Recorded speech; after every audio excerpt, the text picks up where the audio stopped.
A lot of people got the Messiah, the Master coming back as this guy who's going to love everybody and rapture everybody off to heaven. That's not true. That's not the teaching of the Bible. The Bible says, that he does judge and make work. All praises to the Father and His Son, the creator of the universe. Yeah. Jerusalem, yeah. Jerusalem, Jerusalem, yeah. We wanna go back home, go back where we belong. Forgive us for our wrong. I pray this reach the throne. Jerusalem, city of David, Mount Zion. That's the place that the Father put his name on. Them the people that these nations got their aim on. We found out where we from, that was game on. Jerusalem, we did you so wrong. Broke the laws, he left us alone. We waking up, we wanna come home. Father Christ ain't casting no stone. Jerusalem, yeah. Jerusalem, Jerusalem, yeah. We wanna go back home, go back where we belong. Forgive us for our wrong. I pray this reach the throne. Jerusalem, Jerusalem, yeah. Jerusalem, Jerusalem, yeah. We wanna go back home, go back where we belong. Forgive us for our wrong. I pray this reach the throne. I put my name on Jerusalem. I put my name on Jerusalem. I put my name on Jerusalem. I put my name on Jerusalem. I gave my Lord to Jerusalem. I gave my Lord to Jerusalem. I gave my Lord to Jerusalem. I gave my Lord to Jerusalem. I won't forsake you, Jerusalem. I won't forsake you, Jerusalem. I won't forsake you, Jerusalem. I won't forsake you, no. Jerusalem, Jerusalem, yeah. Jerusalem, Jerusalem, yeah. We wanna go back home, go back where we belong. Forgive us for our wrong. I pray this reach the throne. Jerusalem, Jerusalem, yeah. Jerusalem, Jerusalem, yeah. We wanna go back home, go back where we belong. Forgive us for our wrong. I pray this reach the throne. They could build that wall, we going back home. No vaccine, we going back home. Ain't taking mark of the beast, we going back home. They gon' find out the Father ain't strong. Zion, Zion, come on. Zion, Zion, come on. Zion, Zion, come on. Zion, Zion, come on. Jerusalem, yeah. Jerusalem, Jerusalem, yeah. We wanna go back home, go back where we belong.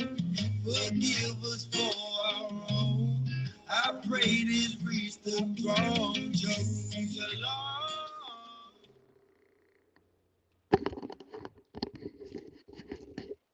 Shalom, shalom, shalom, shalom. I want to say shalom to the entire house of Israel, all 12 tribes that scattered to the four corners of the earth. It's your brother Stephen Israel in the building.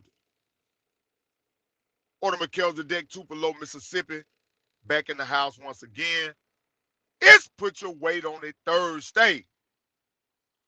And the name of the lesson tonight is 1 Samuel chapter 5 and 6, The cows with a GPS. I don't know if y'all saw the thumbnail or not, but I want to give all praise, honor, and glory to the Most High God for my brother YAH'S, who helped me out to get the thumbnail ready for the lesson tonight. Hey, I want to give you your flowers now, Hebrew. Shalom to all you brothers and sisters in the chat. I'm still excited, still feeling good from the Wednesday night meeting last night, the prayer call last night. Man, we had a blast last night. Man, hey, the family is getting stronger and stronger and stronger. I just want to just thank all of you sisters that was on the call last night. Thank all of the brothers that was there last night. I enjoyed y'all, man. But hey, we're going to get this thing kicked off. I just want to let everybody know that we are not a hate group. We are a Bible-based group. We teach from the 1611 King James Version Bible, which includes the Apocrypha. We don't hate anyone because of their race, their gender, or their religion. If you know of anyone that plans to do harm to any individual because of their race, their religion, or their gender, we recommend that you will contact the proper authorities.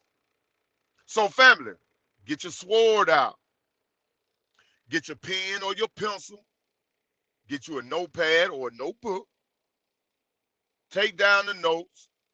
We got a great lesson prepared for y'all tonight, and I promise y'all, the word of the Most High God will go forth tonight. So I just want to say thank y'all for tuning in. Thank you, thank you, thank you. So with that being said, I want to introduce the brothers on the panel tonight. Let me do the introducing tonight, brother. Oh man, go ahead, bro. Hey, you gonna get And your lick back, eh? Go ahead, go ahead. ladies and gentlemen, welcome to Put Your Weight on It Thursdays. To my top right, we have the chosen one, the excellent one, our reader for the night. Give it up for Cortez, the chosen one in the building. Shalom, Hebrew. Shalom. Shalom, shalom, my beloved brethren, and shalom And to the to family my in the chat. bottom left, I have the precept king, the one that is mean to those that choose to intervene. Mikael's in the building. Shalom, Hebrew. Well, what's better than you? I don't know. I just like it. What the Go hell going ahead, on And, up in here? and you doing a good job, last, KG. Go but ahead, not KG. least, we have the precept shooter, the Lion from Judah. He's your speaker for the night, Stephen of Israel. Shalom, Hebrew. Boy, you need to be on the talk show. You need to be Hey, on a hey, game show. You hey, got a I game was, show for us, boy. hey, I was waiting on him to say what color trunks you had on. Hey, all praise to the Most High. All Oh, praise. praise. Hey, laughter is good for the soul, man. Laughter is good for the soul. Hey, appreciate that introduction, Hebrew. You did a great job. You did a great job, man. So, hey, listen. Thank you, thank you, thank you, thank you, thank you. Hey, listen, family. Let's dive into this thing. Hey, take notes tonight. We got a lot of good precepts. I have questions, brothers on the panel. Y'all have anything y'all want to bring out? Don't hesitate to jump in there. If y'all don't mind, mute up for a minute. Let me do my introduction, and we'll get into this thing. All right. Now, family, this is what I want y'all to do for me, right? Hope y'all in a safe place. I hope nobody's driving. But I want y'all to close y'all eyes for just a second. Close your eyes.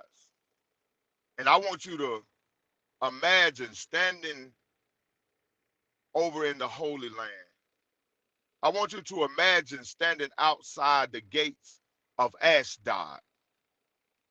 I want you to imagine that the skies are thick. The air is uneasy. And a strange fear has gripped the Philistines because of the judgment of the Most High is upon them.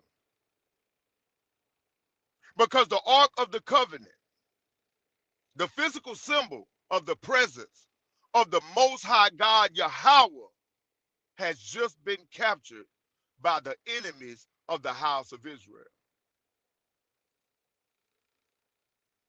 The Ark of the Covenant has been captured by the Philistines.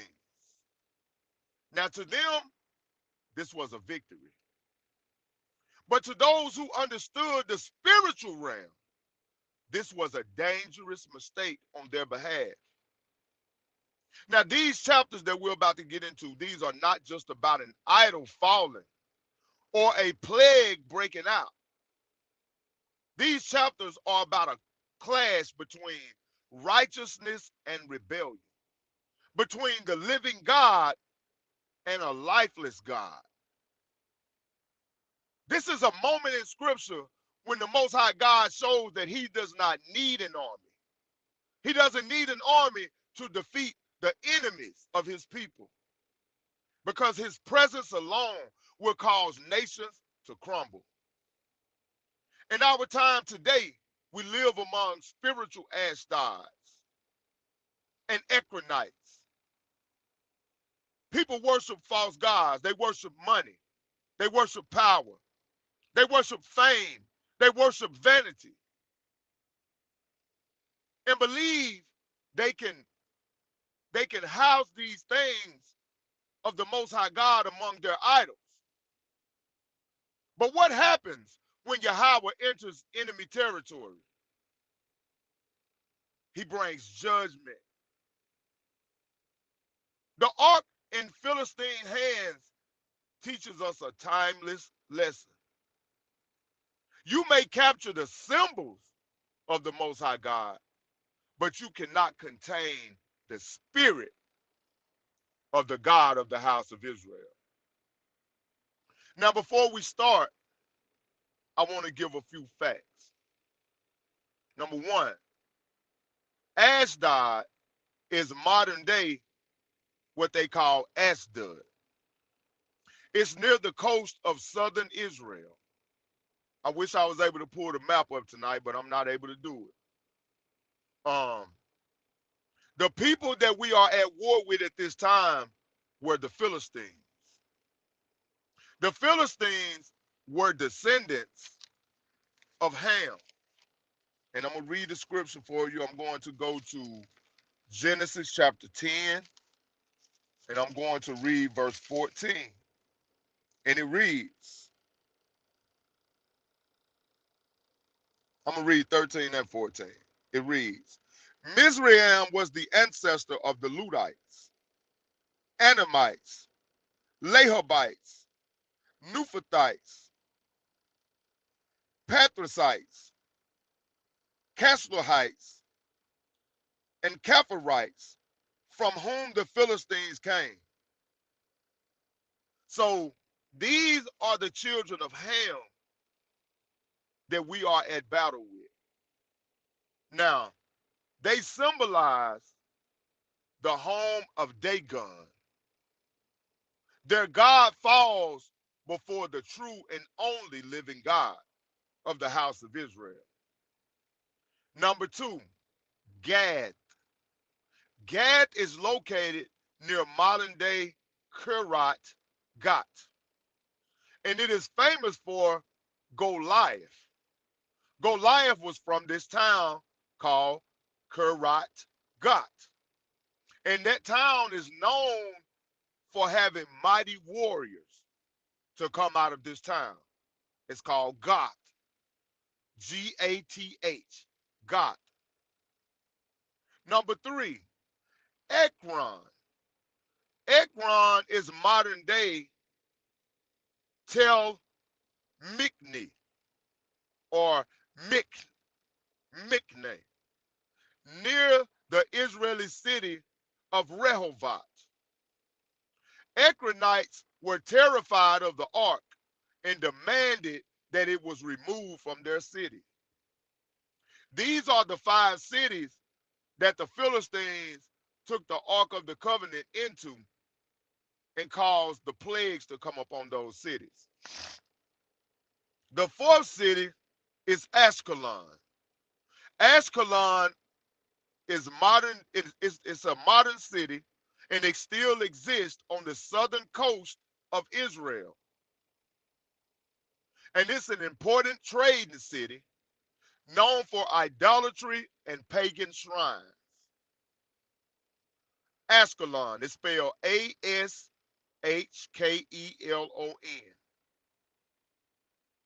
Now, the 5th and final city all of us have heard of, and it's called Gaza.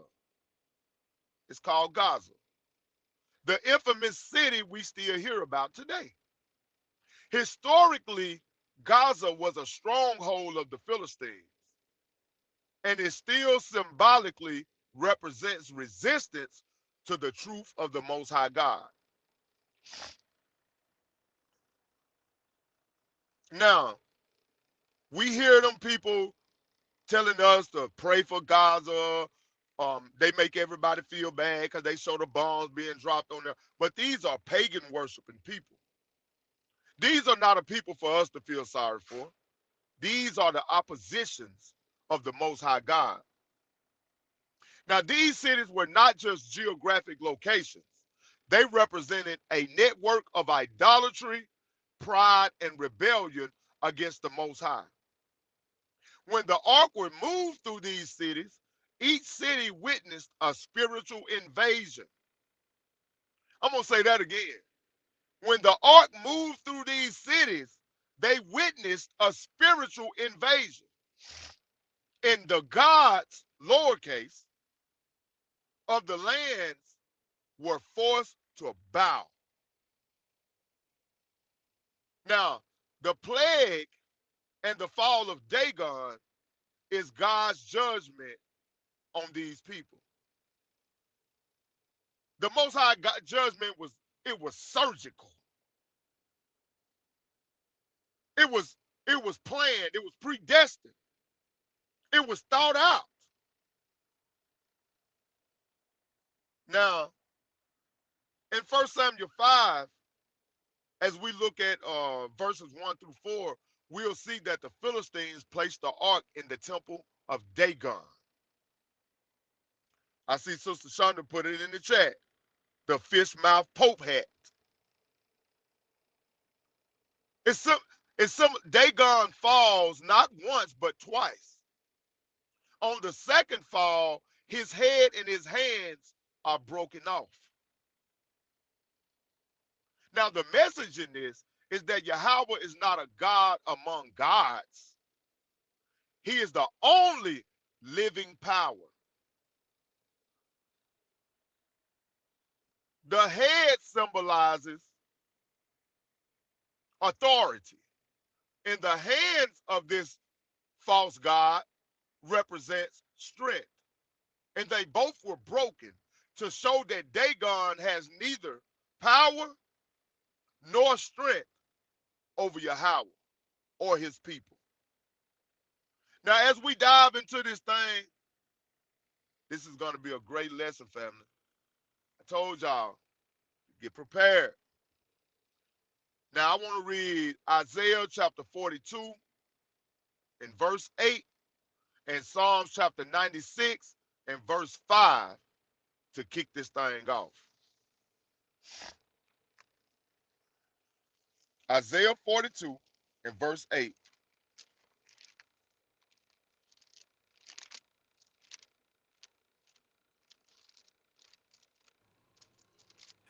I got it, bro. If you need to All right. read Yeah. Read it for me. Isaiah chapter 42 and verse 8. I am the Lord, that is my name, and my glory will I not give to another, neither my praise to graven images. Go ahead and read 9 with it. Behold, The former things are come to pass, and new things do I declare. Before they spring forth, I tell you of them. All praises to the Most High. Now, Hebrew, while you right there, go to Psalm 96 and give me verse 5.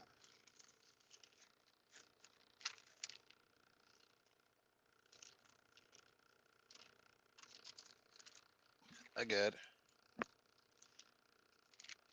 Psalms 96 and verse 5. For all the gods of the nations are idols, but the Lord made the heavens. Now, the gods of these other nations are idols, but the Lord, the one and only true God of Israel, created the heavens, the earth, the oceans, the seas, and everything in them. So this is what we have to keep in mind, brothers and sisters. Give me 1 second.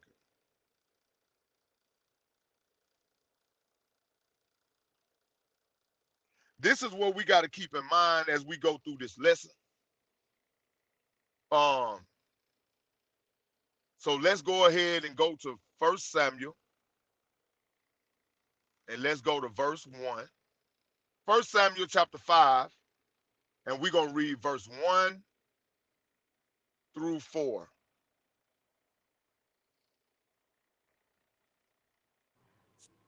All right, let me know when you're ready, Hebrew. Bring it out, Hebrew. And the Philistines took the ark of God and brought it from Ebenezer unto Ashdod. When the Philistines took the ark of God, they brought it into the house of Dagon and set it by Dagon. And when they of Ashdod arose early on the morrow, behold, Dagon was fallen upon his face to the earth before the ark of the Lord. And they took Dagon and set him in a place again. In his place again. And when they arose early on the morrow morning, behold, Dagon was fallen upon his face to the ground before the ark of the Lord. And the head of Dagon and both the palms of his hands were cut off upon the threshold. Only the stump of Dagon was left to him. Therefore, neither the priest of Dagon nor any that come into Dagon's house. No, no, no, no. Just 1 through 4, Hebrew. Okay, all right, my bad, Salaki. All praise to the Most High. So as we look at this, family, let's look at this thing. Verse 1 says, and I'm reading from the NIV, y'all. It says, after the Philistines had captured the ark of God, they took it from the battleground at Ebenezer to the city of Ashdod. They carried the ark of God into the temple of Dagon and placed it beside the idol of Dagon. So right here off the bat, we see that it's straight disrespect to the Most High. They don't have any respect for the God of Israel. And as you look at the world today, family, and you see how nobody gives a damn what the Most High got to say. Nobody cares that the scriptures say, thou shalt not kill. Nobody cares that the scriptures say, thou shalt not steal. Thou shalt not commit adultery. Thou shalt not bear false witness. Thou shalt not um all of the different commandments that's given in the scriptures. Nobody cares. They don't care that the scriptures say that man shall not lay with man, and woman shall not lay with woman, and man shall not lay with beast. They put their trust in the government, in the laws of the land. They don't care that the Most High God say don't do it. The United States government say do as thou wilt. So they're serving idol gods even today.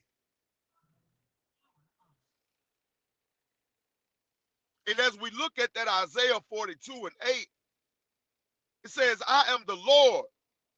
That is my name. And my glory will I not give to another. Pull that Isaiah 42 and 8 for me, one of y'all brews. I got it. I was just getting out. Isaiah chapter 42 and verse 8. I am the Lord, this is my name, and my glory will I not give to another, neither my praise to graven images. So the Most High letting us know, I'm not sharing my glory. I'm not sharing my praise. I am the Lord. That is my name. And he's letting us know his glory will not be shared. We cannot share the praise, the honor, or the glory of our God with any idol. And the Most High is about to use these Philistines to teach a lesson to his people and to the other nations.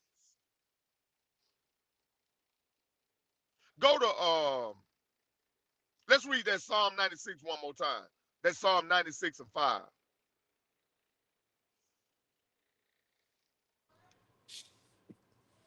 All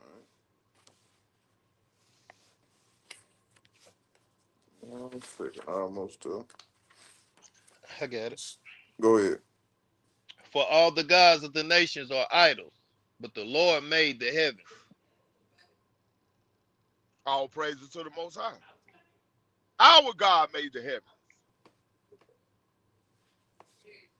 There's no God besides him. All right.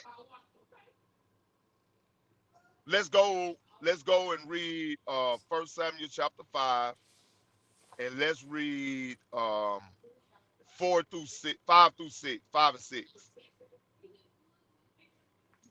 1 Samuel chapter 5, verse 5, and it reads, Therefore neither the priests of Dagon nor any that come into Dagon's house tread on the threshold of Dagon and Ashdod until this day. But the hand of the Lord was heavy upon them of Ashdod, and he destroyed them, and smote them with the emeralds, even Ashdod and the coast thereof. Hey, stop right there. Okay. So it says, that is why to this day, neither priest, neither the priest of Dagon, nor anyone who enters the temple of Dagon will step on its threshold. This is the reason why.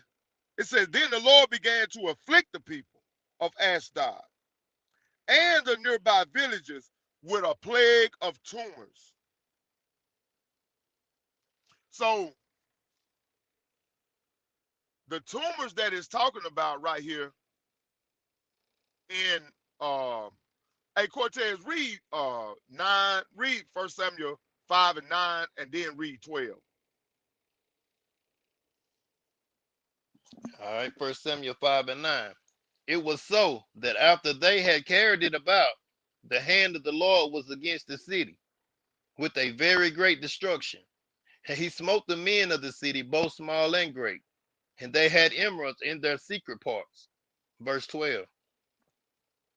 And the men that died not were smitten with the emeralds, and they cry of the city went up to heaven.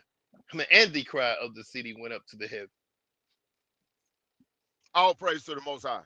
Now, as we look at this, we see that the Lord smoked the Philistines with emeralds. They were tumors of the hemorrhoids. Tumors began to form on their hemorrhoids, or it was something like a groin related. It was boils, and then he also sent a swarm of mice to destroy the land. Now, this is symbolic. This is a physical and an agricultural curse. So the Most High will take their health and their harvest. He'll take their strength and their substance. This is the God that we serve. Uh, one of y'all brews give me Deuteronomy 28 and read verse 27. All right.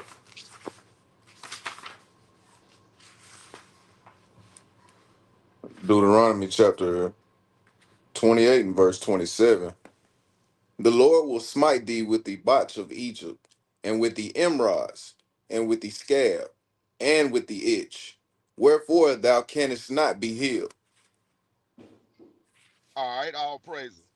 Now I'm going to pull that scripture right there in the blue letter Bible, and I'm going to read. Give me 1 second, fam. I'm going to read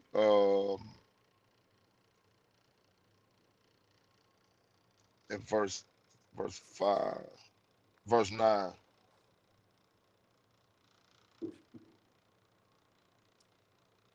No, verse 12.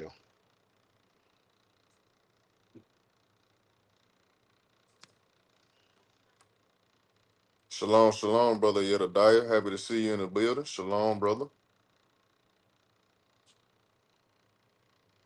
All right, let me look at that. All right, right there where in the blue letter Bible, uh, hold on, that's not the right one. Shalom, brother Reginald. Happy to see you in the building. Shalom to you as well.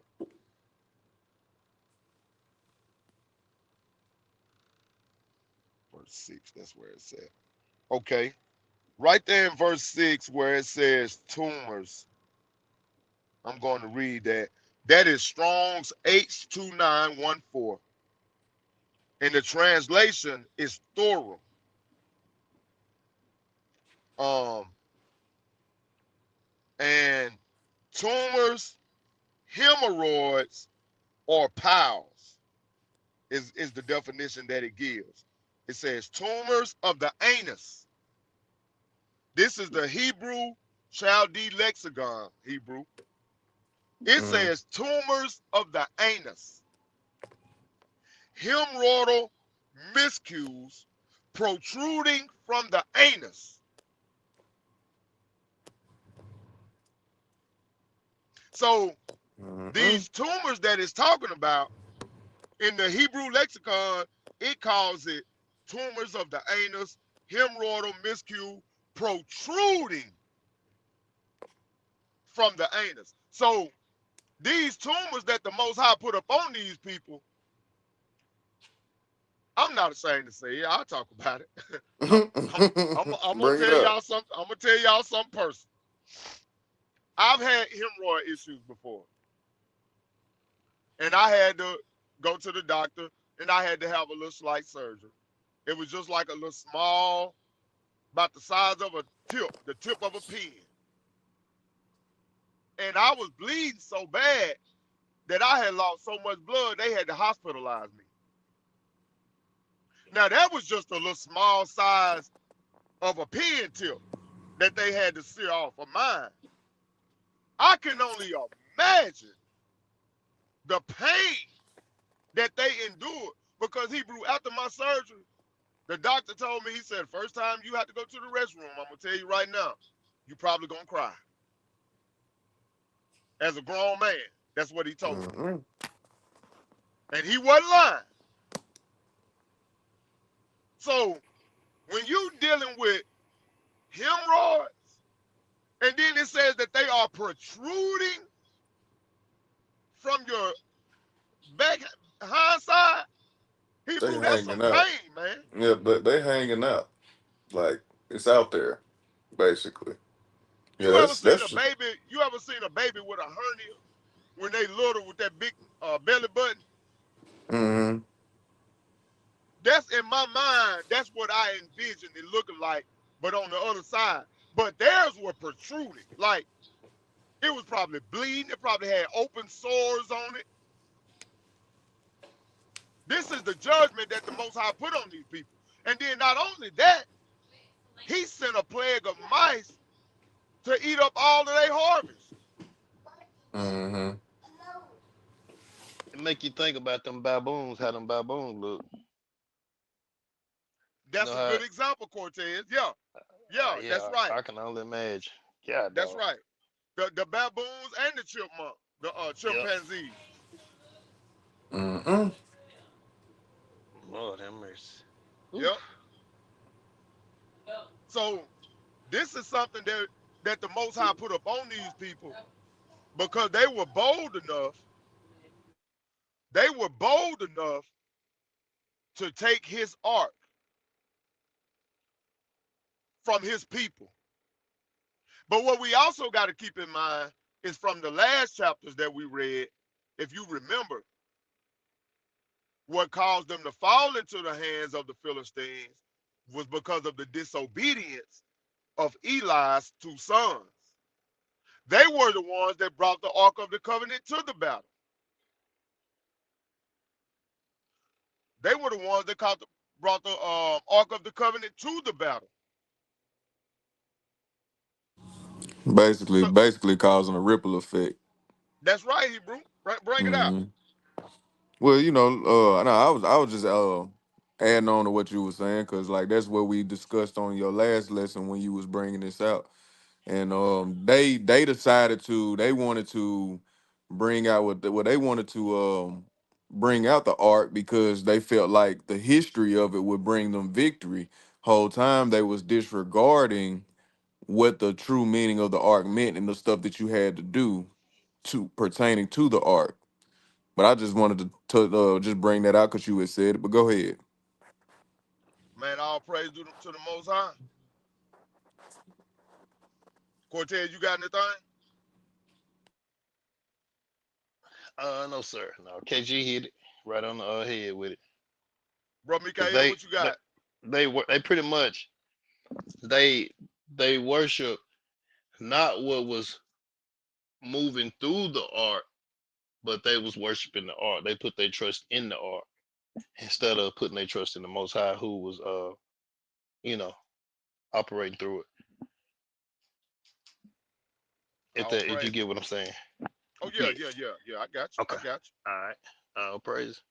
Bro, Mikael, you got anything, Hebrew?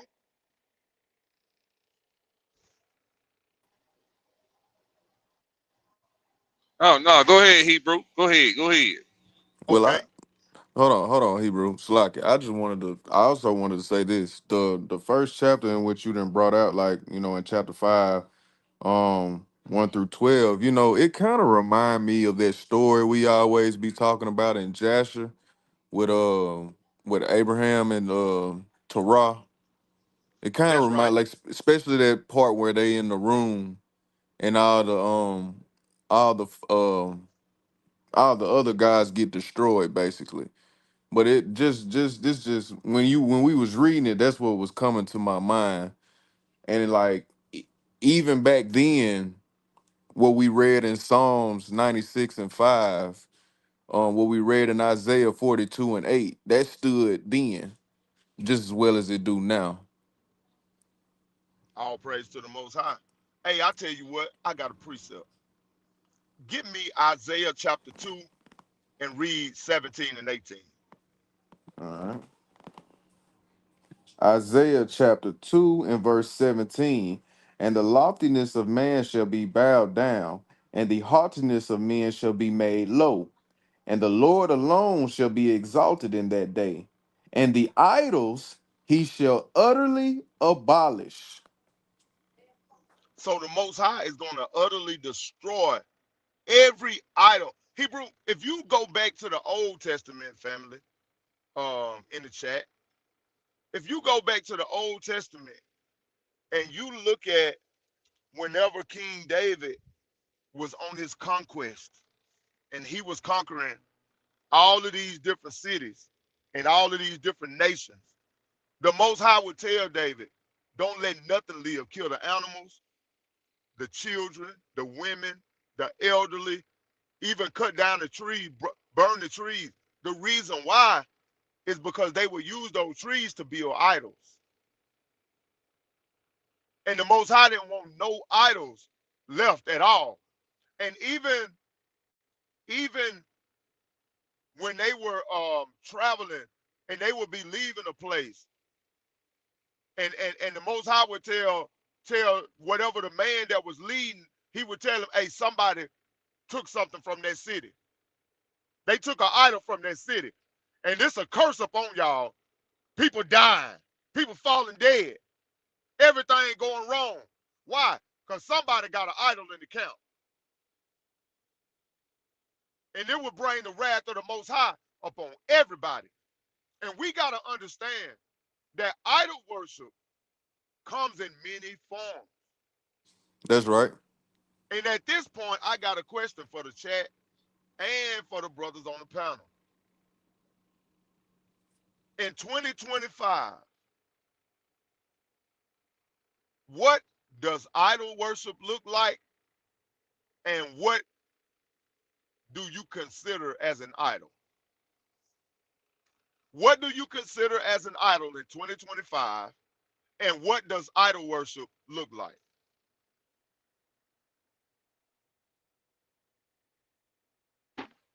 That's right, Eliyahu. I'll Yep. say Told Saul to kill everything. That's right, Hebrew. I say anything that you put before the Most High. I mean, it could be various of things like you can put money before the Most High. You can put, sometimes we can put our children, we can put our significant others.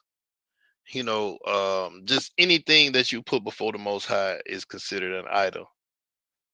To me, in my eyes, that's how I see it. Anything that you know you put more effort and time into than you do the Most High, that's an idol, because you have begun to donate time. You pretty much worshiping it and honoring it, giving reverence to it. Um, just like I said, anything you put before the Most High is an idol. Your children, your Yeah, children can be an idol. that's why I said children, your significant other, Your your money, parents, your your parents. hanging out with your buddies, Right, your right, right. job. TV, anything. It's just, I mean, Uh, it's the question that I would ask, bro, is what is your idol?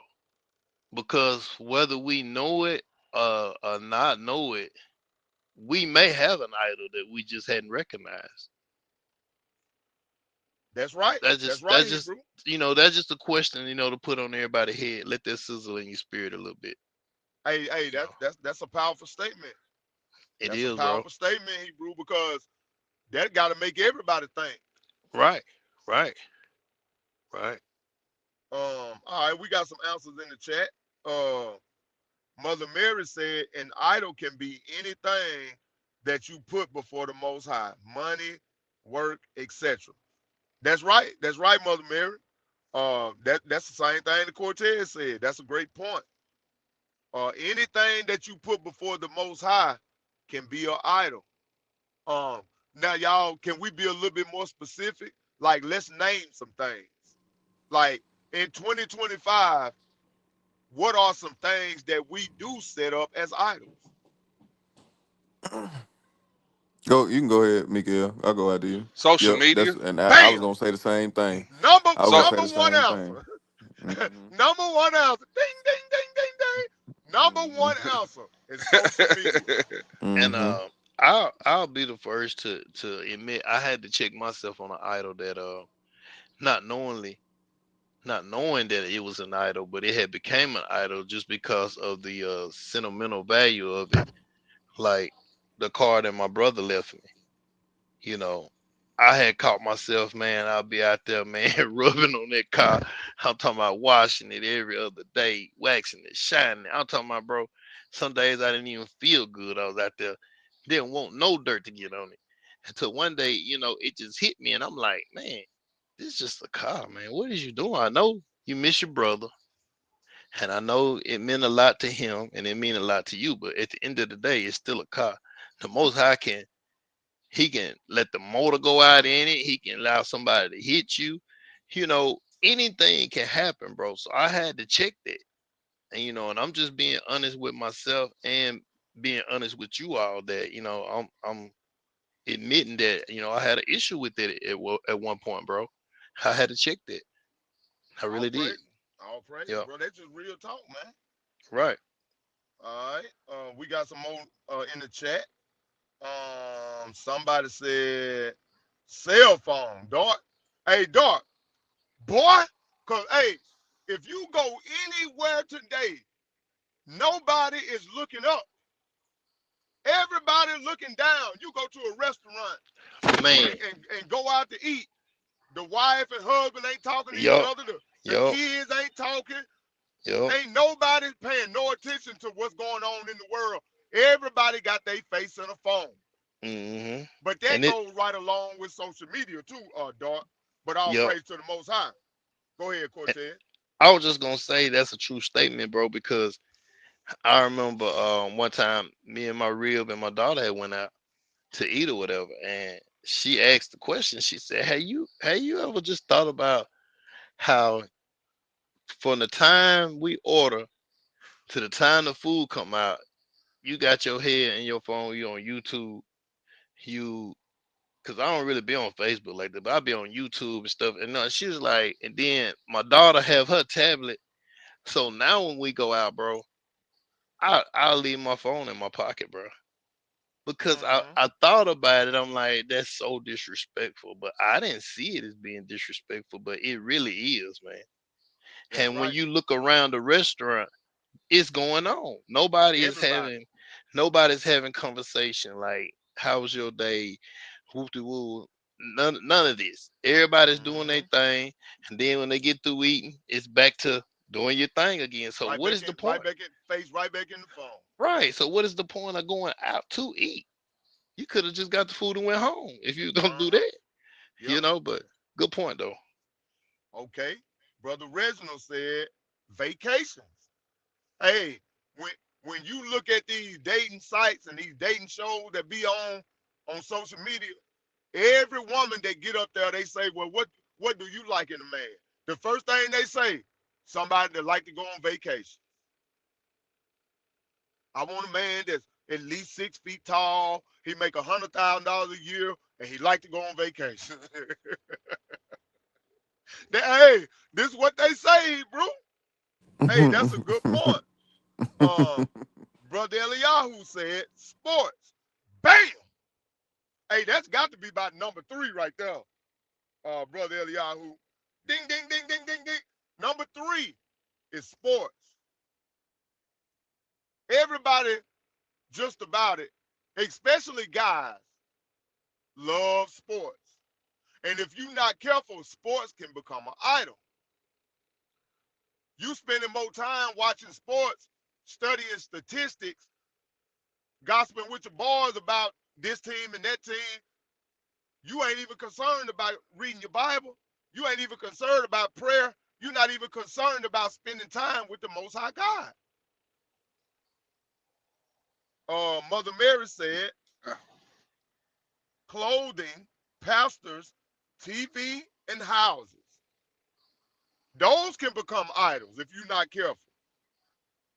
I got an idol. I got an idol. Well, I mean, I don't have one personally, but I know this one, especially when it came to Mississippi. It's that doggone lottery and those scratch off tickets. People, that could be an idol. Ooh, ooh, wee.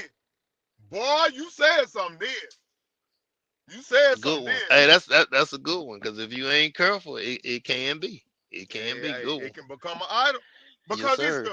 it's the thrill of it. You know, it's the chance of being a millionaire. It's the when you don't never know you waiting on that number and it's just building and building and building. It's dopamine. If y'all think about it, all of these things that we are naming gives us what? Dopamine hits. That's right. And that's the They all driving do. force behind idol or worship. Go ahead, Hebrew. Hmm. Go ahead, Oh KG. no, I was just agreeing with you. I was agreeing with you. I'm gonna catch mine at the end of when you get done with the name in the chat. So Okay, okay, all praises. Somebody said hobbies. Um, somebody said children. I don't want to butcher your name. That's the reason why I didn't call it. But Jedediah. all right. Israel. Jedediah said power can be definitely power is an idol for sure. Go ahead, bro, Mikael. Oh, yeah, I know we said social media, but like when you get inside the walls of social media, it's a lot of idols Within it. called within it. Yeah, you Uh-huh. know what I'm Yep. saying. Yep. You know, you just pay attention to it, family, because especially like Cortez, you know, on social media, they'll we know some people they gotta post something every day, all day, and they're gonna post their picture 10 times. Yep. Yep. And we know some Hey, people like that. and if it's a man, he doing something to show off, like a car or or something that he really care a lot about. And if it's a woman, they probably showing off their assets. I You know a don't even guy know that what their face look like no more, because all you see is they rear end. right. I know a guy that posts every moment of his life. If Man, he stop it, I know if he several stop of them. if he stop and get some breakfast, he posting where he at, I what know he who you ordered. talking about. If I he know who you go talking about. if he Cortez, go you to a the bitch yourself. I y'all don't know know who what you I'm talking talking about. about. No, you don't. No, you don't. No, you don't. Yeah, Hey, he I know he who can you go to talking the about. bathroom. He gonna post the door that he getting ready to go in to the bathroom. I know exactly who you talking about. I'm going back Oh on mute. man. Oh praise. Hey, brother, Cortez brother Tuvi, crazy. brother Tuvi, and brother Jedediah got they brought out two good ones that I wanna expound on. But brother Tuvi said your His send the card real quick. Her's been on there for a while. all right. Let me see. Let me go back. Idols, idols, jobs, education, people, money, and family. All of those are definitely idols or can become idols. Because I know people been in school for 8, 9 years, man. Mm-hmm. And money is definitely one of the top ones. It used to be money used to be number one, but I think social media took over that number one spot when it comes to being Well, idols. they make money off their social media now, so it's Right, right there. right. They right there. Uh-huh. Okay, okay. Go ahead, KG. Brother Eliyahu brought out porn. Brother Tuvi said yourself can be an idol, That's and true. okay, brother Jedediah said the same thing as brother Eliyahu porn, but um brother Tuvi, the one that brother Tuvi brought out, that's actually a little bit more deeper than what people think it is. If you ever Talk go about in it, the Hebrew. if you ever go into the if you ever go into a bathroom or somewhere that has a mirror and you just can't help but stare at yourself, you can't help but take pictures of yourself. Like I was saying about old buddy on that y'all was just talking about, that post everything he do, posts his every movement, even though it involves social media, it still involves himself. He's letting himself be known to the world so much that he's posting his every move. He's Mm-hmm. so or a woman or a man can be so caught up on their appearance that they start, it causes pride. It causes you just to put yourself on a pedestal that you really shouldn't put yourself on. You know what I'm saying? So that Mm-hmm. yourself can be an idol. That's actually a good one that a lot of people sleep on. That's right, bro. That's right. And just to add to the conversation, I don't feel like people really understand in today's time. I don't feel like people really understand how bad this is. That's another good one. Brother Eliyahu, the Christian church and the cross. That's another one as well. That I add to that the fish that they be putting with the cross. That one as well. Uh, but just the Hold world on, we Hebrew. live in. Hold on. The fish that they put with the cross represent Dogon or Dagon.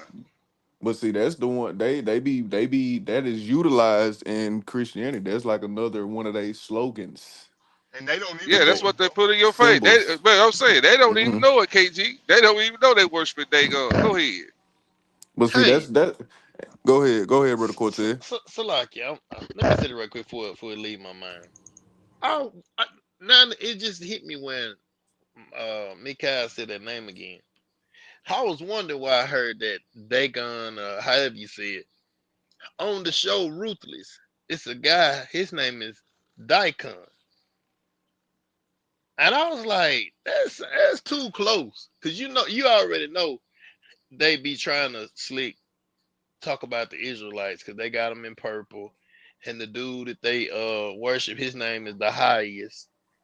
And I don't forgot what they call the Holy Spirit, but it's close to the Ruach Kokodesh. I forgot what they call it, but it's close to that.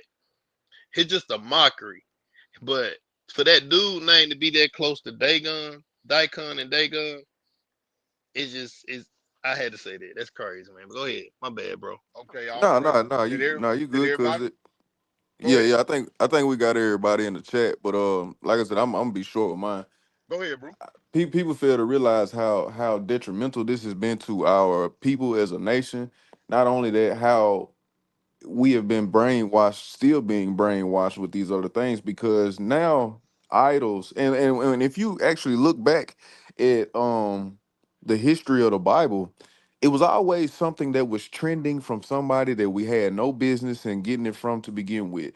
When we got to dealing with them other nations and the Most High told us not to, this is what them nations was doing. It's what look. It's what so to the house of Israel. It's like, okay, this is what's cool over here, so we're gonna do this. Okay, so this is what's cool over here, so we're gonna do this. A lot of times, that's what's going on in today's society as well. Things start off as something simple, something innocent, and then it turns into something entirely different from what it's supposed to be, which would be idolatry. And like we are saying now, you got to be very careful with these things, because anything, any little small thing can become a form of idolatry. And I digress. All praise. So with that being said, man, I appreciate everybody, man. Hey, y'all all came out with some great ideas on idols, and all of y'all hit the nail on the head, man. And the reason why I wanted to ask this question is so that everybody could hear these things, and we can all be self-conscious about that, right? Like everything that was called out, everything that everybody talked about and spoke about. Let's be mindful of these things moving forward, because that's what these lessons are for. You know what I'm saying? It's good to congregate with one another on these nights that we do these lessons. It's always great to talk and chat with the family. It's always great to share ideas with one another. But at the end of the day, the main thing that we need to do is be edified through these lessons and let the Most High be glorified, because everything that each person said, let's make a mental note of that. If we didn't write any of them down, moving forward, let's be careful of these things. Let's be careful not to allow these things to be idols in our lives. Because at the end of the day, that brings the judgment of the Most High God down upon us. Now, with that being said, let's go to chapter 5, 1 Samuel 5, Hebrew, and let's read 6 through 12 and finish this chapter out. Because we finna get to the good part with the cows with the built-in GPS. Go ahead, bro. One of y'all, if y'all don't mind, I'll read it. I got you, bro. You said 6 through 12. Yes, sir. All right. But the Finish hand the of the Lord. chapter out. Finish the chapter Okay. out.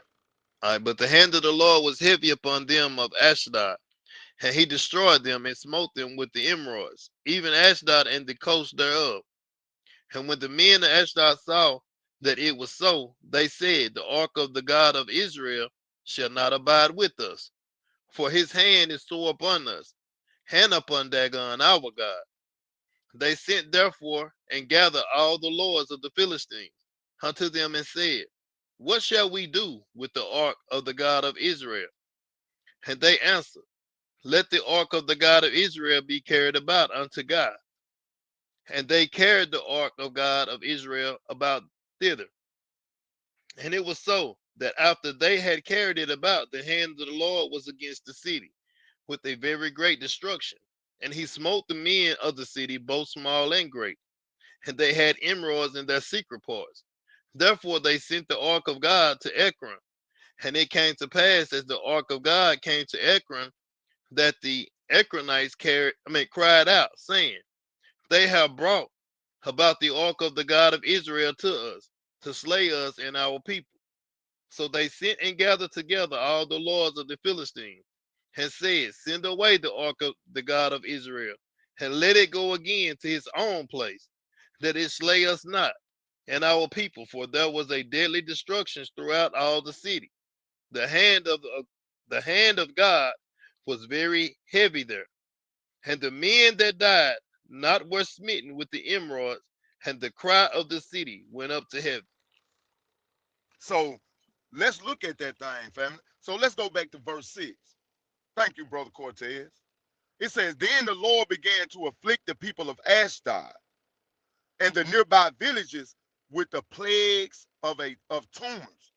So everywhere that this Ark of the Covenant went, these Philistines began to notice, man, look, everywhere they take this thing, our hemorrhoids falling out. We got mice everywhere. Man, get that thing away from us. Verse 7. When the people realized what was happening, they cried out. When they realized, okay, this is the source of our problem. I don't know what this thing is that these people carrying. I know it's the Ark of the Covenant. And I know they take it with them in the battle. But it's something about this thing, y'all. Get that thing up out of him. It's killing everybody. The next verse says, they cried out, we can't keep the Ark of God of Israel here any longer. He is against us. We will all be destroyed along with our God, Dagon. So not only were they worried about themselves, they like, man, he done already broke the arms and the head off of our God. Ain't nothing left but the stump. Now we got hemorrhoids hanging out, and the mice is ruining all of our harvest. Verse 8. So they called together to the rulers of the 5 Philistine cities and asked, what should we do with the ark of God of Israel, of the God of Israel? The rulers discussed it and replied, move it to the city of God. So they moved the ark of God of the God of Israel to God. Now listen, y'all. If you say, for instance, brother KG got his own city. Brother Mikael got his own city. I got a city. Brother Cortez got a city. Brother Eliyahu got a city. Brother Tuva got a city. Brother Black got a city. All the brothers got their own city, right? And I got the ark in my city. Everybody in my city, hemorrhoid falling out. And the mice is ruining all our food source. Everybody's sick. We got balls everywhere. Men dropping dead everywhere. But then I say, hey, y'all got to get this thing about my city. Brother KG, I'm going to bring it over there to your city. I'm going to let you have it. No, no, No, no, you sure ain't bringing it over here. no. No. Hey, Brother Eliyahu, we're going to bring it to your city. Hey, Tuva, I tell you what, y'all don't want it, let's take it to Brother Tuva. If Tuva don't want it, let's take it to Brother Black City. Somebody going to have to take this thing. Because we ain't giving it back to them Israelites. Because they liable to get some power. And they liable to defeat us again. But Right. don't nobody want the ark. Right? Verse 10. So they sent the ark of God to the city of Ekron. But when the people of Ekron saw it coming, they cried out. Like Brother Mikael and Brother KG doing right now. No, you ain't. No, you ain't bringing over here. Hey, they standing at the gate. I don't know where you're going, but you ain't coming in here. You might well keep on going. I think you should keep quiet and take that art back. Dark said, hold on, let me ask the Most High. Hey, Jedediah said, don't bring it to Houston. We already got the HIV STD problem. Don't nobody want it. Don't nobody want it in their city. All right. Then it says, so the people people summoned the rulers again and begged them, please, please, send the ark of God of Israel back to its own country. What's wrong with y'all? Y'all tripping. You see what it's doing? Y'all tripping. Or it will kill us all. For the plague from God has already begun. And great fear was sweeping across the city. Those who didn't die were afflicted with tumors, and there was weeping everywhere. Everybody was crying. All right, Brother KG, All right. get me a precept. Go to Psalm 78 Mm-hmm. and read verse 66. Psalm 78 and 66. We'll get to. Let's talk about that thing. All right. Brother Cortez, get me Wisdom of Solomon 12, and we're going to read 23 through 27. Yeah, 66. Psalms. Let me know when you're ready. Go ahead, Hebrew, bring it out. Psalms chapter 78 and verse 66. And he smote his enemies in their hinder parts. He put them to a perpetual reproach. Read that again, Hebrew. All right. Hold on, I gotta highlight that and appreciate that. And he smote his enemies in the hinder parts. And the He put hinder parts. your behind. Yeah, and the hinder part. Go ahead, Hebrew. And he smote his enemies in the hinder parts. He put them to a perpetual reproach. All praises to the Most High. So you see that this not the only instance where the Most High brought this judgment on somebody. You go to messing with the children of Israel, you go to messing with the Most High holy things, you're going to get some judgment brought down on you, man.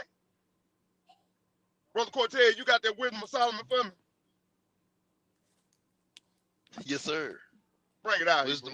Wisdom of Solomon 12, verse 23, and it reads, wherefore, whereas men have lived uh dis, dissolutely and unrighteously, they had tormented them with their own abominations.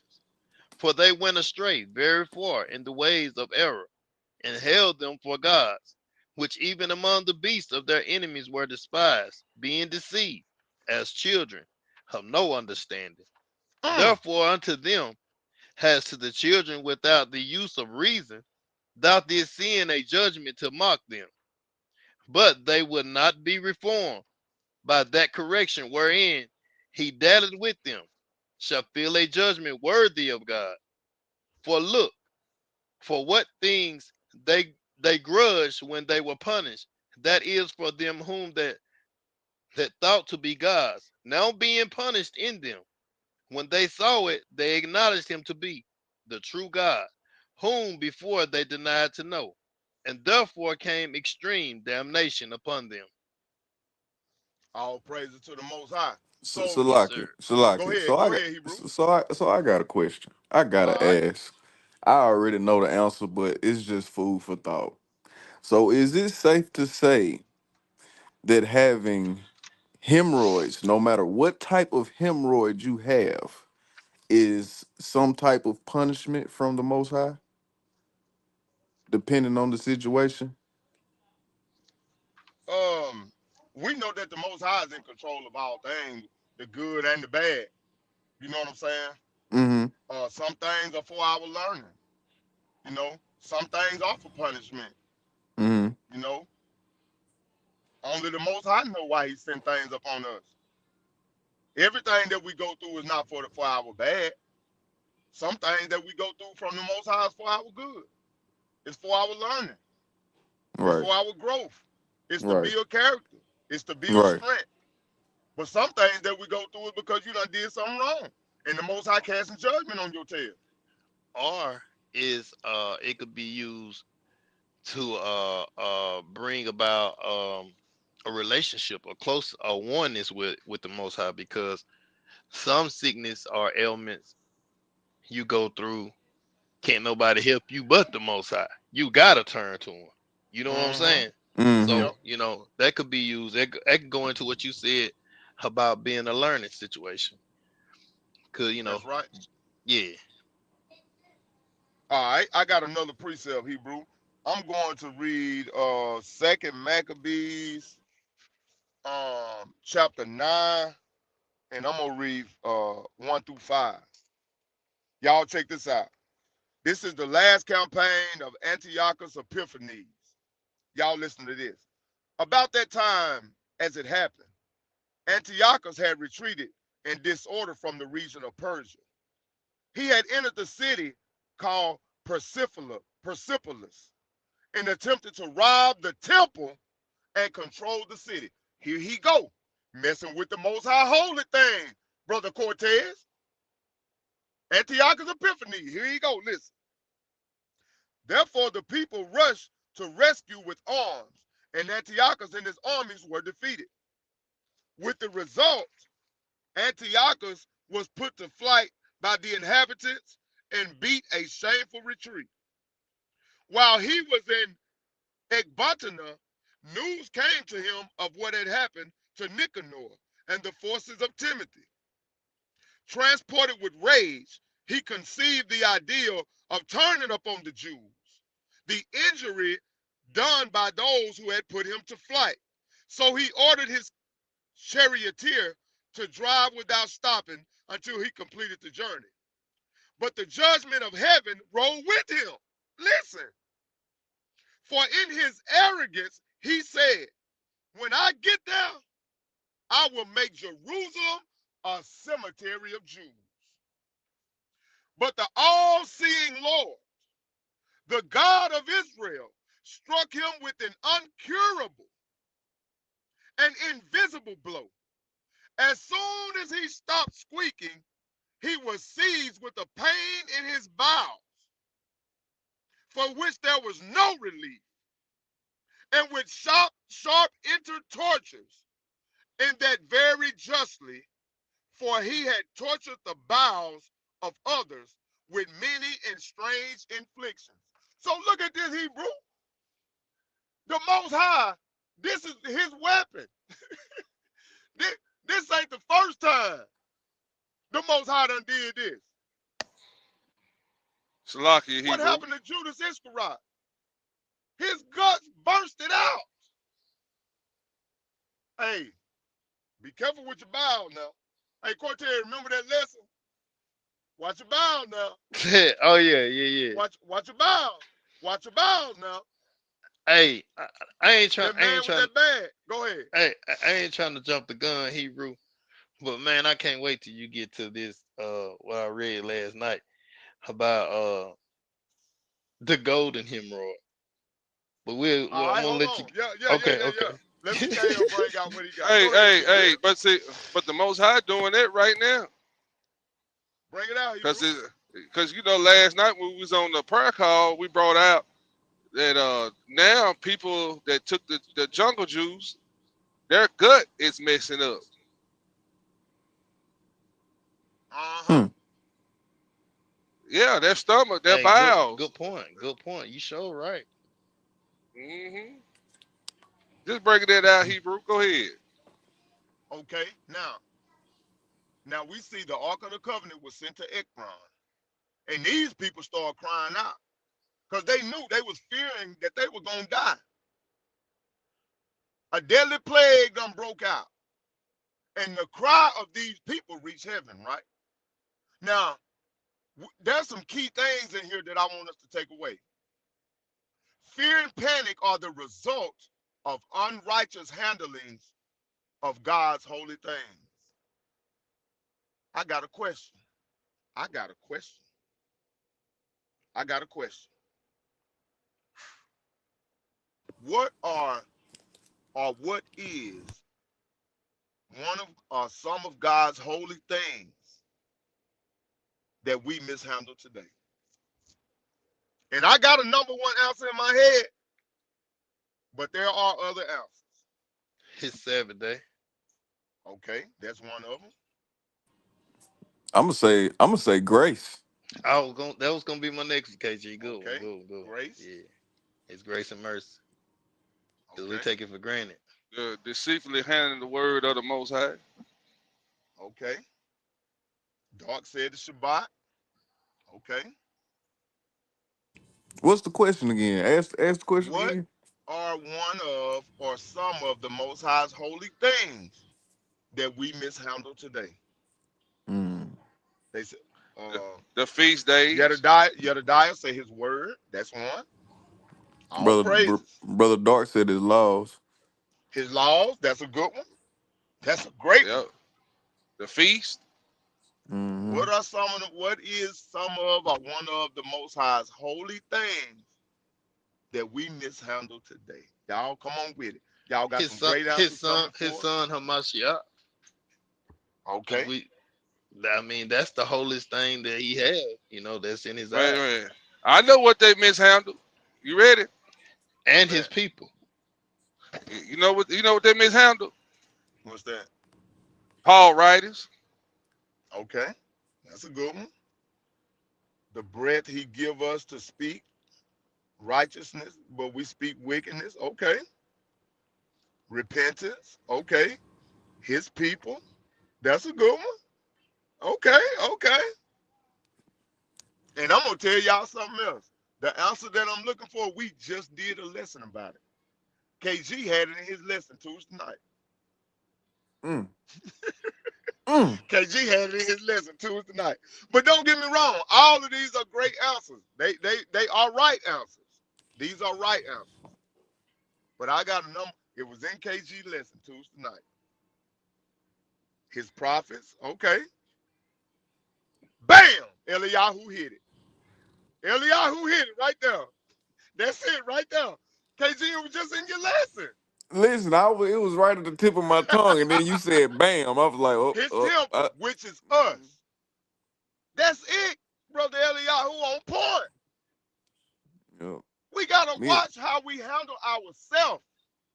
We are the temple of the Most High God. That's why I said his people, because we is the apple of his eye. But I wasn't more specific with it. He I wasn't coming direct. back for a church without Mm-hmm. spot Or or blemish. blemish. Yes, We sir. are the church. Go on. Eliyahu, Hebrew boy, you got it, boy, you got it, you got it. All praise to the Most High. praises. um, Yahweh's power causes enemies to plead for His mercy, even in their pride. The power of the Most High causes His enemies to cry out and plead for His mercy, even the prideful people. All right, somebody get me Psalms 9, verses 16 through 17. All right, Psalms 9. You said Psalms 9.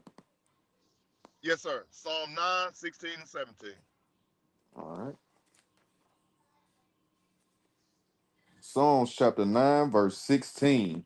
The Lord is known by the judgment which He executeth. Uh-huh. The wicked is snared in the work of his own hands. Man, man, that's powerful, bro. Read that again, man. Verse 16. The Lord is known by the Known by the judgments judgment which he he executes. executed. Man, The wicked is snared in the work of his own hands. wow. Wow. Now, now, the Most High reveals himself through righteous judgment. Wisdom of Solomon, chapter 16 and verse 9.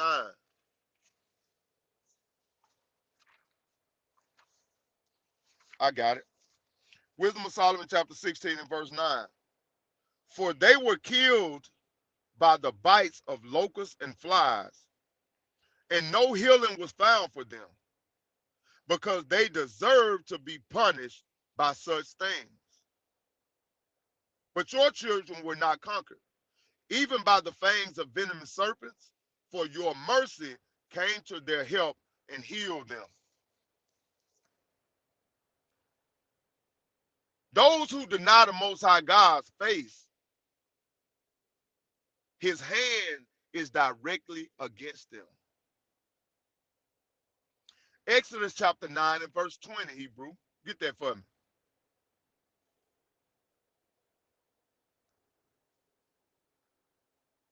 He said Exodus 9 and 20. Yes, sir. All right, Exodus 9 and 20. And it reads, he that feared the word of the Lord among the servants of Pharaoh made his servants and his cattle flee into the houses. Those who fear the Lord made his servants flee. Mm-hmm. Even the enemies of the Most High God began to fear his power. And we see that in chapter 5. You heard what they said. The God of Israel's hand is against us. We dropping dead like flies.